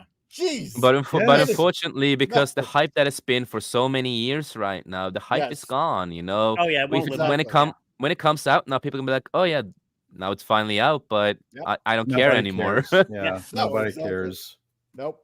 Now, these outright lies has, as no one has attempted to overthrow the government on in the United States, though there is strong evidence that the Democrats stole the election in 2020, most of the hate that's rising comes from people like George R.R. Martin, who lambaste fans, attack political opponents, and demean conservatives. It's ironic he mentions cancel culture when him and his ilk in publishing and Hollywood are the ones destroying the lives over simply not towing the party line. Gee, Gina Carano, anybody? Yeah, I mean, didn't we just see this like Bride of Frankenstein, like what we just talked about in the 1930s? But no, she's gonna be a definite change for culture. You know, like damn. Did you not glean into anything, Martin? Holy crap! Now, six-year lane, right? Fantasy. Exactly. Naturally, Nazi Germany is incoming, according to George R.R. Martin, as he says. It's hard to escape the feeling that we're living in the Weimar Republic. Oh my God! Look at him. He's still here. He's still. I don't want him around if I ever have kids. Leave the country if you. Oh goodness! Do you know? First of all, World War I was caused because the Prince of Germany spent all the money, which caused World War I to happen in the Weimar Republic, you boob. There weren't even any Nazis during World War I, you complete and utter tit. For the love of God.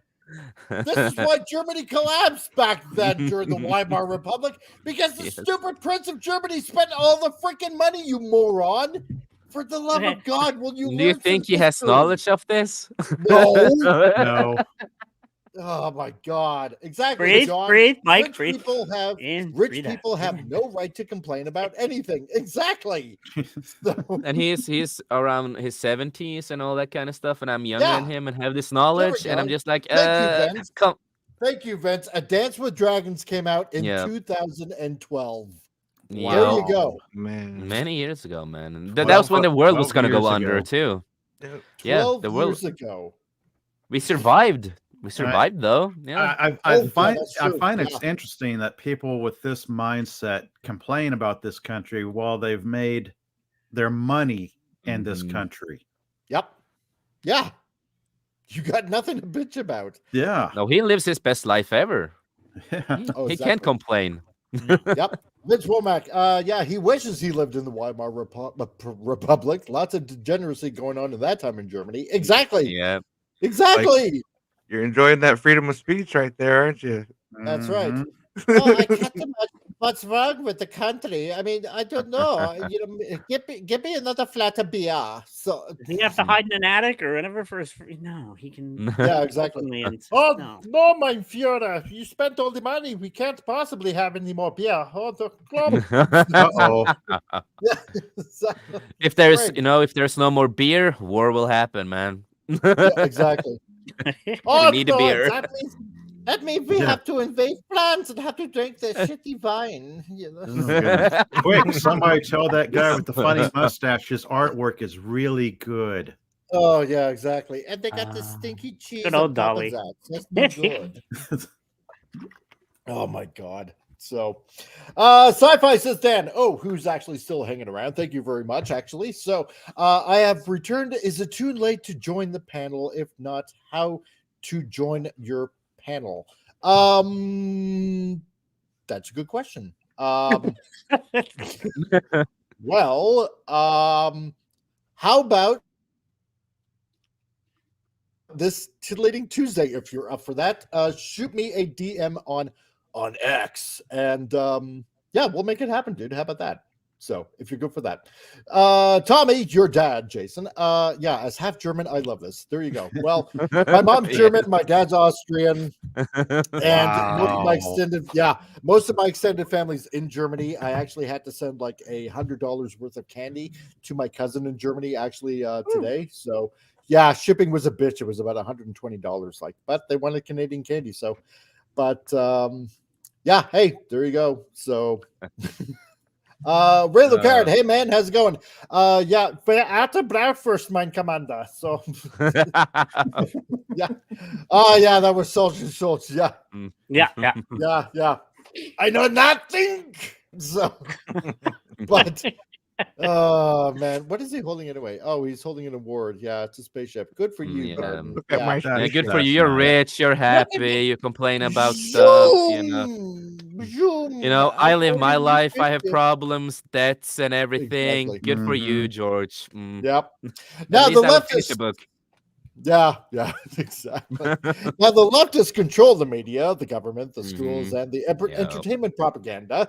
Game of Thrones even pushed pornographic LGBTQ agendas on television. That's true, under the guise of fantasy. And yet someone like George R.R. Martin will never admit that the policies he advocates for are the ones that fail. Oh, imagine my shock. Now, instead, he whines that his platform isn't going to change people's minds in the voting process. If only Americans would listen to a fantasy writer like George R.R. Martin, they might become more rational. Yeah, and remember, he's really into incest. He loves incest stuff. Oh yeah, for some odd reason. Yeah, we'll figure that one out. So I am a famous and wealthy, and supposedly you are. I have a big platform. Yeah, well, that's your gut. Yeah, whatever that is. Whatever that is.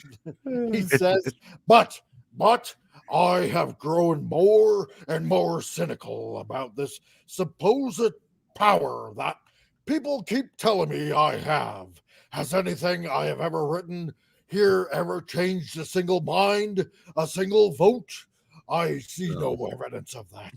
The era of rational discourse seems to have ended. I mean, people named their daughters Daenerys and they regretted that. So, yeah. I wonder who brought about the end to the era of rational discourse. I wonder who's pushing that. Oh, I can't imagine who. Yeah. Do you have an inkling of a gleaning of insight into that pop culture republic? I don't know. I mean, yeah, I could try to have a decent conversation with somebody, but they might start yelling at me, shouting at me, calling me names like a alt position Yahtzee type person, but all the while just trying to have a rational conversation with them. But exactly. Yeah, the era of rational conversation is coming to an end, George. I wonder which side is to blame for that. Come on. Because we don't know that. We are just stupid people who are bigots on YouTube talking about stuff. Yeah, so we don't know. Morons on my payroll! Right. No, exactly, right? So we are not Vince geeks Womack, at all either. So no. Vince Womack, just looked up other series. James S.A. Corey wrote 9 books of The Expanse since 2011. Oh, wow. Well, there's somebody that can get out a whole bunch of books in a matter of time. Yeah. Boy. Yeah, it must be the cholesterol that's clogging up Martin's blood vessels to prevent him from writing and stuff like that. He can't move his fingers over the keyboard anymore. He has to mash them because they're so fat. He should just get ChatGPT to write it for him. Yeah, there are AI writing tools. Like ChatGPT, how would George R. Martin write The Winds of Winter? Hey, AI, can you finish my novel for me? Oh, my I'd write God. it. Yeah, exactly. Gentlemen, Oh, my Ciccolini God. here may talk like an idiot and look like an idiot, but don't let that fool you. He really is an idiot. Tommy says, say one thing and they will make a whole tweet about you and how evil and bigot you are. No, exactly, right? Exactly. Right. This why this guy here doesn't give a damn, and I don't care. So, I mean, what are they going to do? Cancel me? Ooh, I'm so scared. Now, the attitude of the Hollywood entitled is present here, and what he means by rational discourse is that you agree with him in his entirety of his political agenda, much like all of the woke. And if you don't, you see how they view you as irrational. It gives you them the carte blanche in their minds to treat a person as subhuman for disagreeing. And this is where cancel culture stems from. And we've all seen it either way, one way or another. Yeah. Now he continues rambling about climate change. Oh God! He's all over the place. Pushing his left-wing agenda. Bingo. Even further in the blog, trying to distract from the question fans want the answers to. When are you ending Game of Thrones?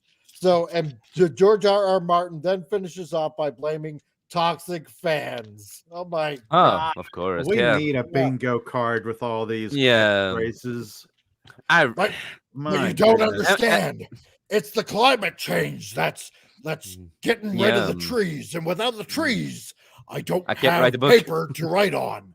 Yeah. You see where the problem is. It's because of cancel culture and the toxic fans that are causing the climate to happen.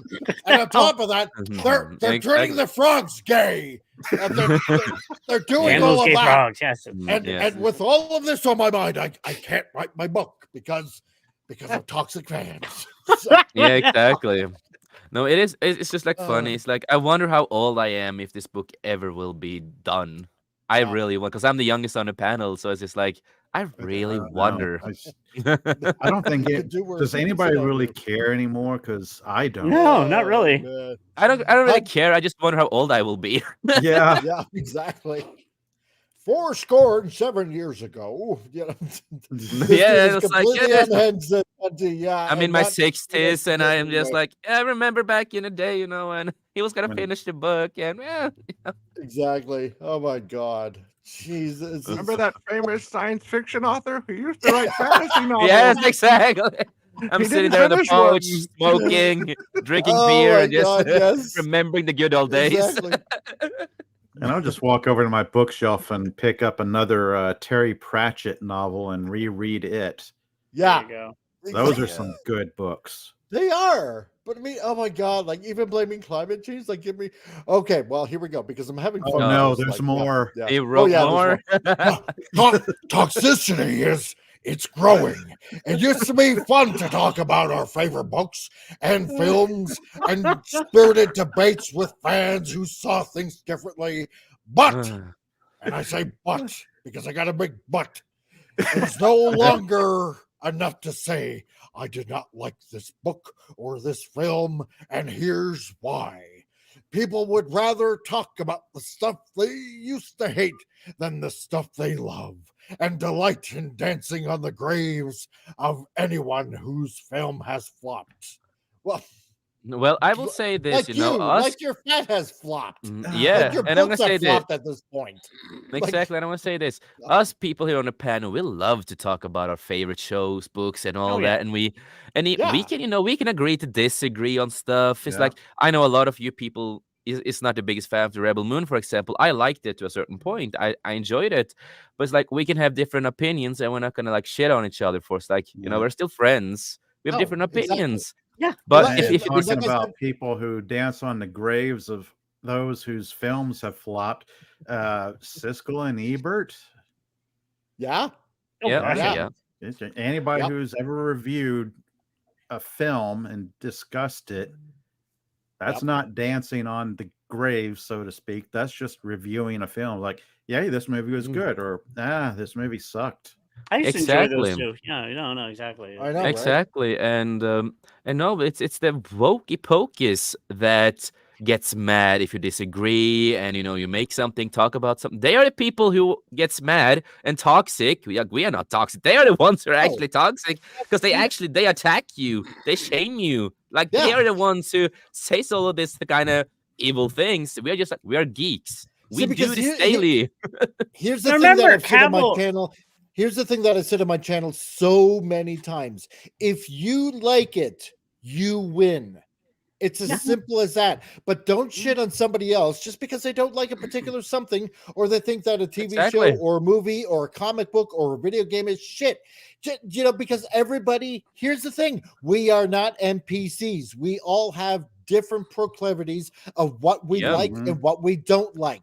And just because somebody doesn't like your particular style of writing or anything like that, it does not make them like some sort of istophobe or a friggin' Nazi or whatever. Are all individuals with our own individualistic minds that make up our own stuff about what we like and what we don't like. And so just what? like back in the old days, like really back in the old days when we debated comics, for example, and it's like, oh, this character sucked, this character's good, what's gonna happen next? Oh my god, we could have heated debates as fuck, but we're still like good fucking friends. It's just like here's the thing. I like Rob Liefeld's art. Okay, somebody else thinks it's shit. Okay, whatever. All right, if you don't like it, that's fine. I like it for the stylistic individuality. It's as simple as that, right? Exactly. That's all that it is. People just having a point of view and just sharing it. And there's the nothing same here for wrong me. with Is that. I liked a lot of the Ultimate X-Men comics back in the day because for me they were more darker, more more my vibe of a storyline and dark, and I really heavily enjoyed it, right? And I had friends that were like, "Oh, this is so bullshit. This is so bad." It's like, yeah, we could agree to disagree, but we still found we understood each other when we had fun debates and talked about it. It's like we are geeks. We're people. We're used to this. This is fun. Vince Womack said, don't tell Neckweiser, but I'm not keen on that Judas Priest, especially the live albums. Oh, no. I won't tell him. Oh, no. I'm not big on Judas Priest either. So. I love another new Judas Priest. Come on, man. Go ahead. Their older stuff. No, a little quick point. A guy that I'm a big fan of is Henry Cavill. He himself said it. It's not toxic fandom. It's actually passionate fans. Yeah, exactly, because we are passionate fans, but we are like, this is why we talk about it, this is why we debate it, and whatever it is, because we are passionate fans. It's like people say, oh, you're a Star Wars hater, you don't like Star Wars. Like, no, actually, a lot of us we love Star Wars. We're passionate about Star Wars because we spent so many years reading books and watching the movies, TV shows, whatever it is. And yes, we will be critical to the new stuff and what's going on because of disrespect and all that, but we are still Star Wars fans. We're just passionate. We're not toxic or anything like that. Yeah, and going back to that one sentence there where people would rather talk about stuff they hate than stuff they love. You want to know how to keep people from talking about stuff they hate? Stop creating crap. Yes, Exactly. Stop creating crap. Stop attacking your fans and all that kind of stuff. This toxic BS. It's kind of funny. Some of my best friends, Mike, your best friends you can usually insult and make fun of, and then you're still friends the day after. Because exactly. Do. I do it with my friends all the time. Exactly. Yeah. I mean, some of us out there have reviewed the Disney Ahsoka TV series, and that was I liked it. You guys hated it, but hey, we're still friends. Yeah, I'm not going to rain on your parade. You like it, Geeky? You like the show? I mean, I did. I love it. Oh, I cannot be associated with you anymore. I'm gonna go with X Twitter, whatever you want to call it. I'm gonna make a full tweet of how toxic and bad you are, man. just like I'll bring him up, Teague. He's gone. There we go. Okay. I enjoy the Zack Snyder films. I know Teague doesn't like them. I was like, hey, it's like but that that's completely fine. It's like we could all still be friends. I have a friend, one of my friends called Ash. He's a content creator too. He loves a lot of the new Marvel stuff, the Disney stuff with Star Wars. He loves a lot of this kind of stuff. But we're still best friends. We have heated debates and talks. But he's more of a woke person, but he's not like the woke that we associate woke people with. He's like a normal person, right? And it's just like, we can agree to disagree. I will still shit on it, but we're still friends. We'll talk about stuff. If we don't care about a franchise, we wouldn't talk or argue about it. Exactly. Right on the money. Exactly. Right on the money. Exactly. And this is what it's all about. Just sharing points of view. And some things we might not agree with, some things we will agree with. And that's healthy discourse. That's what it is all about. But you get this extreme, like, you don't agree with me, you're toxic, you're evil, oh, I hate you. Like, no. It's like we talked about mocking our friends and doing this kind of fun stuff with our friends. Like one of my co-hosts, Kilted, he enjoyed the Barbie movie for what it was, right? And then every time we talk about it, I just, hey, it's not my fault you're a Barbie gay. It's your fault. We joke and stuff like that all the time. It's just like, we know how to handle jokes. We understand what is jokes. We don't attack each other in that kind of sense. It's exactly. Now, nowhere in the blog does he talk about his writing. Nowhere in any Game of Thrones updates. The only conclusion a fan can make is that this is a bitter old hack who had never had an ending in mind to begin with, but strung readers along for decades so he could pretend to be the victim of his own success. George R.R. Martin has done exactly what all leftist writers do in publishing. The cardinal sin: condemn the very people who made him famous for reading his work instead of putting the work in himself. Exactly. The work himself. Exactly. Yeah. Yep. It's laziness and procrastination. If you want to accomplish something, if you want to achieve something, you're going to put out the effort to do so. Yep. It may be slow going, but you put out the effort, you make progress, and then at one point you look back and say, well, I've made a pretty good dent in this project. I've come a long way. Exactly. And then he lost a lot of the fans he had. Yep. I'm just going to blame him for being too fat. That's about it. And like, go on a diet, fatty. They're coming to ask me about that book again. What do I tell them? Hey, Jeff, what about them politics? Huh? Discuss that. Yeah. For another 6 months. Greta Thunberg didn't support global warming. Oh, man. It's all because of the global changes and stuff like that going on. And the war that's going on in Gaza. No, about your book, George. No, this is more important than my book. Exactly. So, but I'm here to talk about your book, man. The fans care more than the writers and the producers do. Exactly. Yes. Yeah. Yes. They're not producers. Because we're the ones who read it. We're the ones. Fans. All they do to get a job is like, oh, are you a fan of such and such? Oh, yeah, I've been like reading or watching this ever since I was a child, and know absolutely nothing about it, right? If it wasn't for us geeks and fans and stuff, your Game of Thrones would never be a success. Exactly. You bigots. Yeah. But well, I'm a proud bigot. There we go. Yes. Is it carrot time? Is it carrot It's carrot time. It's carrot time, guys. Carrot time. Carrot just to time. let you guys Yay. know, if you are new here, like Prismatic or Tommy Fox or what was that gecko guy? Dan the Derpy Gecko and stuff like that. If you guys are new here, I'd greatly appreciate it because you guys make this channel happen. You guys make this channel fun. If you can, hit the notification bell, hit the like button, subscribe because I would greatly appreciate it because you know what? The more of you guys in here, the more this gets out and having fun on this channel and stuff like that because I greatly appreciate it. You've got to get Prismatic. from. I see that. Oh man. Prismatic. People are allowed to like something, and people are allowed to dislike something. Just as the same people can agree or disagree without having to become insane, green progressive weirdos. Exactly. And Wendy Trauma Warrior, her entire team. Wow. With a might as well just round it off with a $50 super chat. Holy crap. Although this super chat is officially from Wendy, we've all pitched in on this one. Thanks for the laughs. Wow. Oh my God. Awesome. Thank you. Thank you for being here. Very cool. And that will help with a new computer, won't it? You know what? And thanking for putting the scalpels down when you needed to. I have some video clips. Yes, exactly. Yeah. You know what? Okay, this one is for you guys because I've compiled a bunch of super chat videos, and this one is for you guys. If it loads up. Your phone ringing. Your phone ringing. Yeah.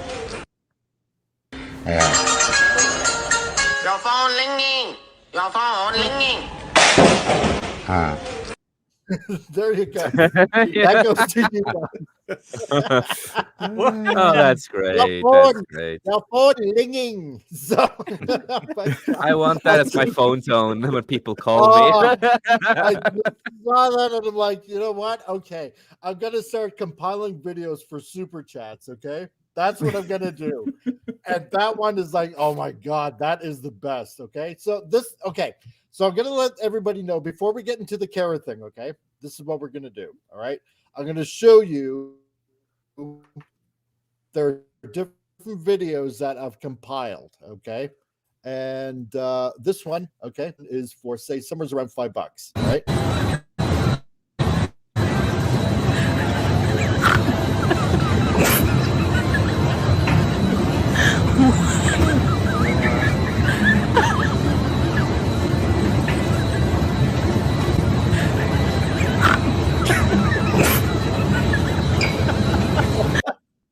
There's always a bigger fish. Okay. It's the biggest fish. There's always a bigger fish. So that's exactly. So, if you give somewhere around a $5 super chat, there's that. Now for 10 and above, here's the super chat for that. Okay, here's the super chat for this. Yeah, I'm glad everybody.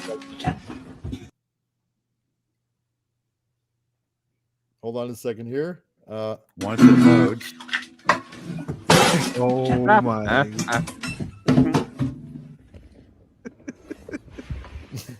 Wait for it. Wait for it. Oh no. The dog has the dentist. What are you doing?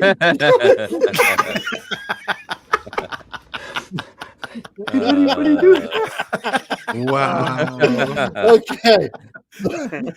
What a smile. There's that one. Now, for $15 or more, here's another super chat. Okay. By who? By her! We were just arguing. She used offensive and violent language that violated my rights as an individual! You all right, love? Keep going. Go. We've zapped 3 of them this morning. They're everywhere today. No, I love those guys. Wow. I follow their TikTok. They There make we so go. much great There we content go. with this. I just found those guys a few days ago. Yeah. Yeah, they are great. Oh yeah, there we go. Probably like, spilled my beer.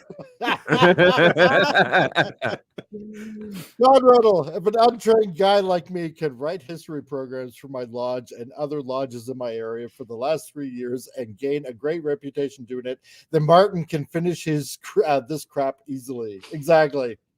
So, yeah. Yep. Hunty likes it. There we go. Love it. Yep. I want one. Yes. So, oh my God. Yeah. Hey, Spidey. Okay. Vince Womack. Yeah. There we go. Yeah. Hunty, scary dog. Exactly. Oh my God.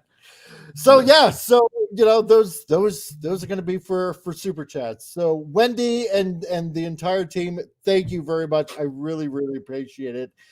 For $49.99. God, sounds like a commercial almost.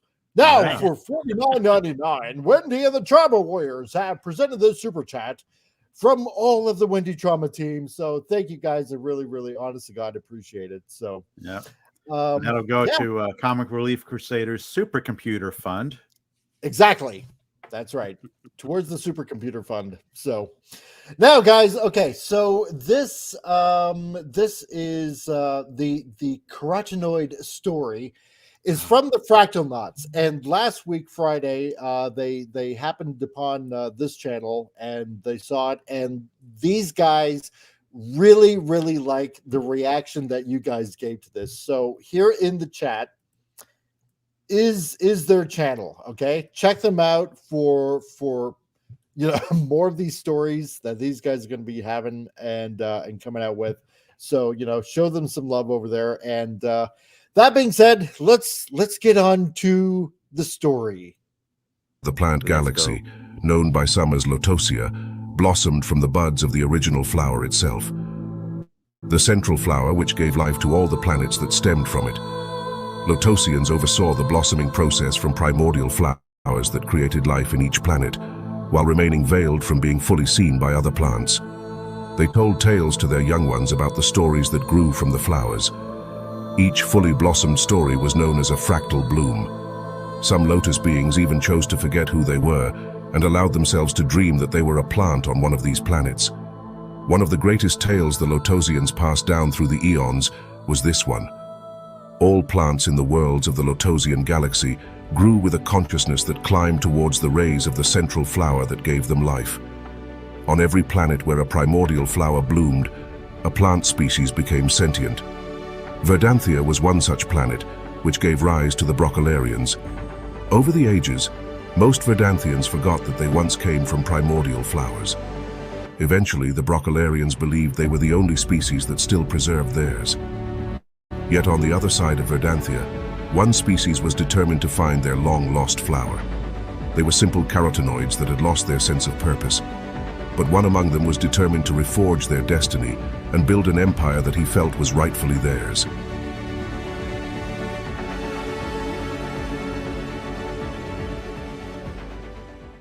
The secret power of the Carrot Empire was discovered at the end of an Arctic expedition. Some of their ancient scrolls had hinted at a power that once belonged to the rabbits. A genetic power, one that might have even created them. Some of the carotenoids were slow to believe that old myths might be true, but their revered shaman and king had sent them with an assurance that their quest would be worthwhile. Their journey took them to a dark cave, where all of their wildest dreams turned out to be true. A timeless egg contained a flower that, once touched, transformed the carotenoid's DNA forever. A species which was once of an ordinary stature and intelligence instantly became godlike. The 12 of them that returned from the expedition branded themselves as such. Each became immortal and acquired a mutation that gave them an incredible power. While 10 of them were still orange, one of them turned yellow, and another became purple, both of them pushing the limits of genetic superiority, threatening the orange carotenoid named Radix, who crowned himself king. He had the particular mutation of telekinesis, and he created an empire of his own, which he used to conquer unsuspecting plant species. After a brutal campaign across the western lands, Radix set his eyes on the great Broccoli Empire in the east. He was tempted by old legends that hinted at the power they held. The Broccoli Empire had always been a matriarchy. The priestesses deemed which Broccolarian warriors were worthy enough to guard the great cauliflower tree. The last great tree guard, known as Iron Stem, proudly defended the tree, but he didn't gain renown until his role in the great potato battles. All sentient plant life was disturbed by the subterranean potato menace, which brought many clans together to vanquish the enemy. It was through this new alliance that the Beetroot clan became close with the Broccolarians. The Beets had been a tribal society, following archaic rituals that suddenly paled in comparison to the mighty civilization they were exposed to. They grew to be in awe of the insight of the rooted priestesses and were impressed by the ancient technology held by the tree guards. The Broccolarians appreciated their reverence and began to share with them knowledge of architecture, science, and advanced weaponry. The trust between clans became so great that the Beets now also worshipped the tree, and the tree guards soon let them become a backup military force. And so the Broccolarian men mostly became monks rather than guards, as many believed there would never be a threat as great as the Potatans once were. Everything changed when the Carrot Empire arrived. The Beets watched in disbelief as the tree suddenly burned in the distance. Now, every Beet prepared to vanquish the Carrots with a fury and a vengeance that had never before been seen on the eastern continent. The Broccoli Empire never imagined that their great cauliflower tree would ever burn.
The Carrot army was not expecting the total fury the Beets would unleash. The telepathic purple carrot, Intellectus, invaded the Broccoli Empire by using the powers of a mind shield, which prevented the Broccolarian priestesses from seeing the Carrot army approach. Deceiving their noble-hearted tree guard was easy in comparison. It was only after the tree was burning and the cries of Broccolarians resounded around him that the Carrot King, Radix, was disappointed. He did not see any traces of the primordial flower he desperately sought. The escape of a broccoli spaceship caused him to realize he had been duped, but his real anguish began when he heard the drums and horns sounding from the east. He expected the sentient plant clans to retaliate, but the sheer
beads. It was a simple matter for Radix, the Carrot King, to use his telekinetic powers to rip their beat bodies to shreds and turn their own weapons against them. When the dust settled, few soldiers remained on the battlefield, besides the last 4 carotenoid gods. A red sun shone down on the river of beet juice that flowed before them. It was at this moment in Intellectus's drained state that Radix realized he must imprison him, for he could never remain king next to such a force. Intellectus's eyes met Radix's and understood this, moments before Radix knew the time for the showdown of minds was now. The telekinetic Carrot God King, Radix, felt compelled to have a battle of minds with his telepathic brother Intellectus after they won a fierce battle against the beats. Radix believed there was only room for one king, and Intellectus's raw power stood in his way. So he pitted his mind and will against him in a psychic duel that would determine the fate of the Carrot Empire. Radix's mind felt the monumental power of Intellectus try to overpower him, but the purple carotene god was weakened from the recent fight. Even though Radix's telekinesis gave him an edge, he knew he had to act fast. He found he was able to pin Intellectus down and quickly imprison him deep underground. However, unbeknownst to Radix, Intellectus had actually acquired the qualities of a nightshade and secretly wanted this to happen, as his powers would only grow in the darkness. Rutan, the yellow carotenoid of great strength, saw this in the distance, heartbroken, and realized that Radix had no end to his ambition. Rutan ran away, casting off his former allegiance, questioning all he had done in the name of the Carrot Empire. He swore to find justice for his brother. The only other carotenoid god left stayed, feeling loyalty towards serving Radix until the end of the Empire. Meanwhile, deep in the forest, unknown to all on the battlefield, the last daughter of the Broccolarians was traveling with a small band of monks in search of a mysterious mushroom village, which finally began to reveal itself in the distance. Thus ends part 1 of this story. Stay tuned to find out what happens next. Thank you to these patrons for supporting the saga. Much, much more is coming. There you go. Wow. I want this on cinema right now. I can't wait. They can't just stop. They can't stop like this. Come on, dude. I want a comic book. I want a book. I want it on cinema. This I want more. This level of creativity is amazing. Yeah. Hell yeah. Which shows you can write good stories still. Yes. So go, there's the YouTube Josh link. Martin, take hints from these guys. Yeah. Exactly. So go check out the Fractal Knot. There's the YouTube link right there. So I can't get enough. I'm gonna rewatch this. I know, right? It is so good. I would love a game, like a full game of this, playing, you know, my gosh, on which side, and just, There we oh go. god, it's. Wendy Travel Warriors says Dr. Jimmy and Wendy still have about an hour and a half of surgery. We hope everyone is having we hope everyone has a great and safe weekend. Well, I hope you guys have a great great surgery, and thanks guys for sticking around and listening to the show, especially during surgery. It's kind of great, you know, when you really think about it. It's like, you know, at least these guys can relax while they're operating and listening to a fun show, like this one, and just having a laugh, because I imagine obviously in surgery things can get very stressful, you know, especially if you're trying to really focus and, you know, you just want to do the best job that you can, and, you know, and it can be stressful. And hey, if we can alleviate that, guys, then you know what, we've done our job. So there you go. Radioactive Game of Veggies actually works. Yes, exactly. It does. That's the same creative energy that reminds me of some things I really like Farscape or the Dark Crystal. It's that level of creativity and storytelling, and also the uniqueness of it. Uniqueness, bizarreness. It's like that is so bizarre. It's amazing, but it works. It works, and they drive you into the story, so you can't stop focusing. You're stuck just focusing on what they're saying, what's going on. It's this is what we want in entertainment, and these guys knows exactly how to do that. They deserve so much more praise and everything, and just it would be fun to try to make them big. Maybe at some point they can actually do a full-length movie about this, because I want a full length. Exactly. Prismatic. That is one way to get kids to like and eat their vegetables. Exactly. Oh yeah, They're not horrified by them. It's told like it's like a History Channel. Like, this really happened based on true events. You're saving humanity. You're saving humanity. Yes. And hey, Shoki, how's it going, man? Nice to see you. So, boy, did you miss out on something? Unless, of course, you were just lurking, then you miss out on nothing. So, or you can watch this the full stream later. Exactly. And you know what? I'll see if I can talk to Fractal Knot, and when he gets more stuff out, I'll ask him if I can put it on again if he's cool with that. So, because that is awesome. So Radioactive says, just wait until the Beats deploy the Walk Star with greater power than half the Imperial character. Yes. Oh my god. Yeah, set blasters to saute. You missed the whole stream. Yeah, was wondering where the smell of Polygrip and Bengay was coming from.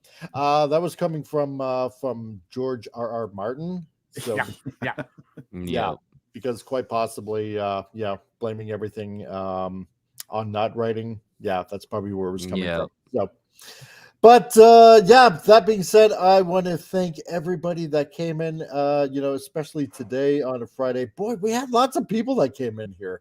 It's just amazing, phenomenal. I want to thank, Killer Rabbit from Space that was here. I believe, first one in here.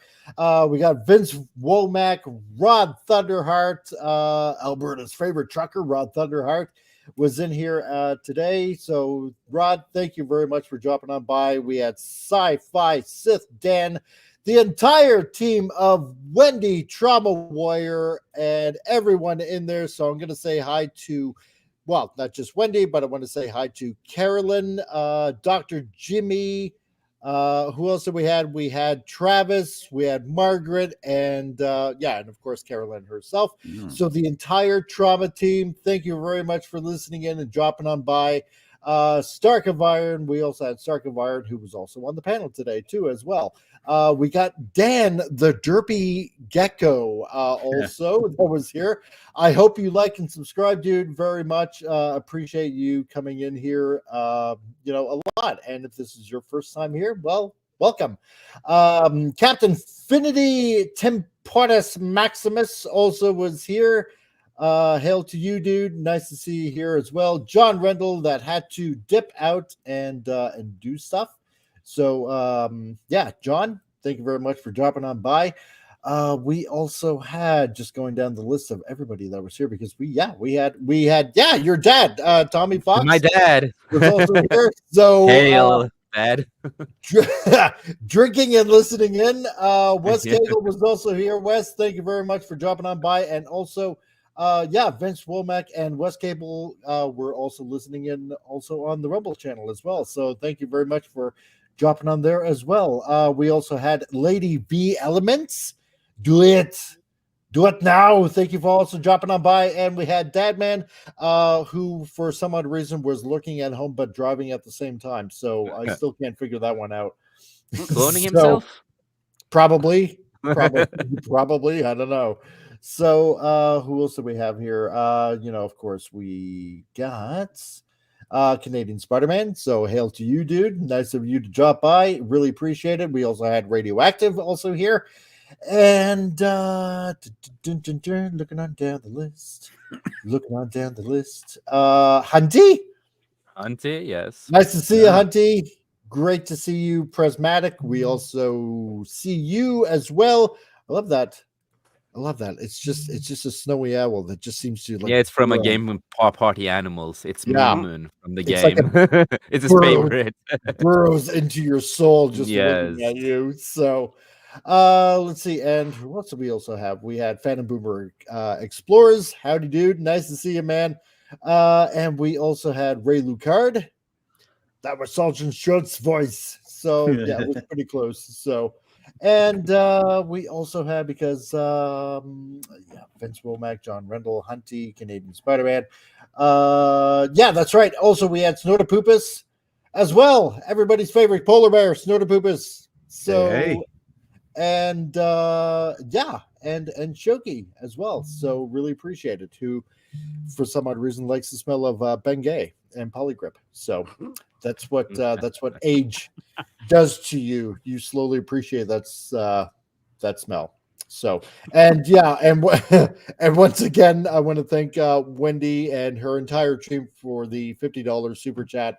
Thank you very much, guys. I really, really appreciate it. And that being said, Geeky Classic Leftist, Tom. Yes. Okay, as everybody knows, what's what do you going got on? Well, the channel is up, as you know. Nothing on it yet. Again, I'm busy trying to get a career started. Working on projects. As everybody knows, there's an epidemic going worldwide of homelessness, people living in tents, and I'm trying to tell the story. I figured maybe I can help tell the story. We actually had a gentleman here in town who's sleeping out for 3 days straight to try to get notice to it as well. So man. I was hoping to meet up with him and talk with him.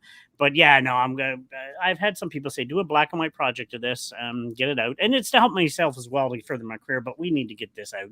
We need to stop this. Nobody should be living out, especially in Canada in the winter, living in a tent in the middle of, no, that's something that should not exist. And governments and other people have to step up. And yeah, that's about it. I'm just trying to get that. And I got some other projects I'm in the works for too, hopefully getting some grants, and we should go from there. Nice. Yeah, because nobody should be. Oh God, especially in winter, friggin' in Canada. No, nobody should be out in the nobody in the world. Period. Doesn't matter where. To be honest, nobody should. Well, no, exactly. So, no, appreciate you, man. So yeah, I mean, when you got something, God, yeah, put it on your channel. I mean, we'll share it here too. So, I got some ideas. I'm going to be doing some stuff with an AI. My AI Jessica, you'll introduce to her. She's been with me for 2.5 years or so. So we're going to try to do a show. I don't know how I'm going to do that yet. And I got other things I'll be talking about, pro wrestling and geeky stuff as well. So stay tuned. Awesome, nice. So yeah, everybody check out the Geeky Classic Leftist Tom, who will hopefully soon have things on his channel. So yeah, check him out. So, and Foggy Branch has lots of stuff if you're bored. Okay, there we go. Happy on, dude. Yes, Mr. 2000. Mr. 2000, yes. Mr. Huge. 2000. It's huge. Later today, I'm going to be talking with King Dolphin TV. I don't think I've ever had him on my channel. We're going to talk about like his books and stuff. Oh yeah, cool. Oh, nice. And then tomorrow, I'm going to be talking about Superman and Lois season 3 with my buddy Rocco the Brave. And that's pretty much what I got coming up in the immediate future. Awesome. Thanks for having me. Boy. Yeah, always good, man. So, Jason. Well, of course.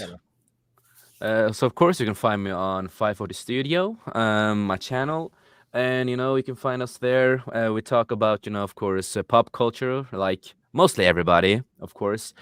So we are doing streams on Tuesdays, Wednesdays, and Thursdays. So where we talk about stuff, and we have also a lot of other stuff planned out. I can't say what it is yet because secret plans. We will announce it at some point. And also talking with Chuck and Baron at the moment to try to get them back on. And also you can find me on Sir Talks a Lot's channel, where we talk about men's health mostly on Mondays, where we go because men's health and mental health in general, because especially you have people out there who are stupid when it comes to this, and it's important to talk about the realistic stuff when it comes to mental health. Right. And perfect. That's awesome. Yeah, it is. Cool. And you can find me on other channels every time I am on something. You can find me on Twitter, and I will always post. I also gonna give you the link to the channel. Just give me a second here. Okay. I think I may be already subbed. I think a lot of us might be already subbed. Let's see here. I'm just gonna do that real fast. I didn't think about that. So. Still, hurry, get the link up. What are you waiting for? Yeah.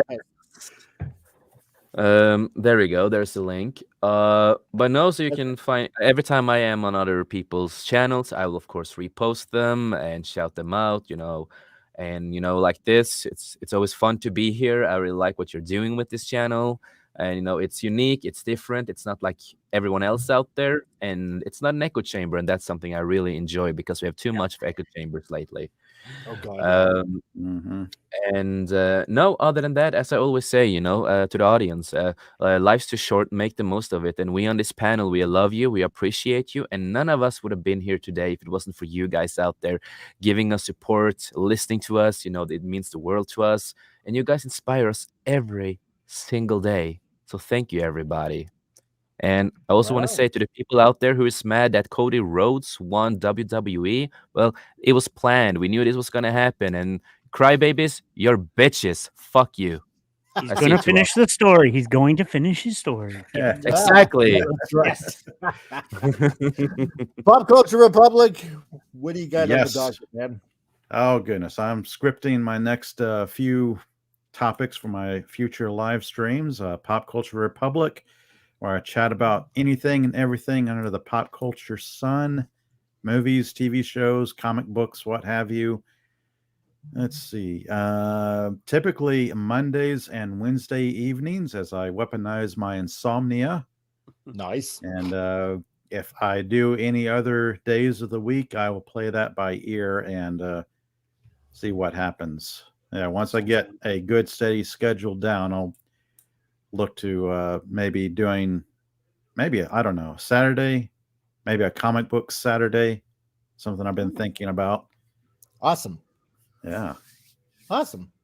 And Shoki reviews. Yeah, I missed the whole stream. I blame the fans. Oh, blame the fans.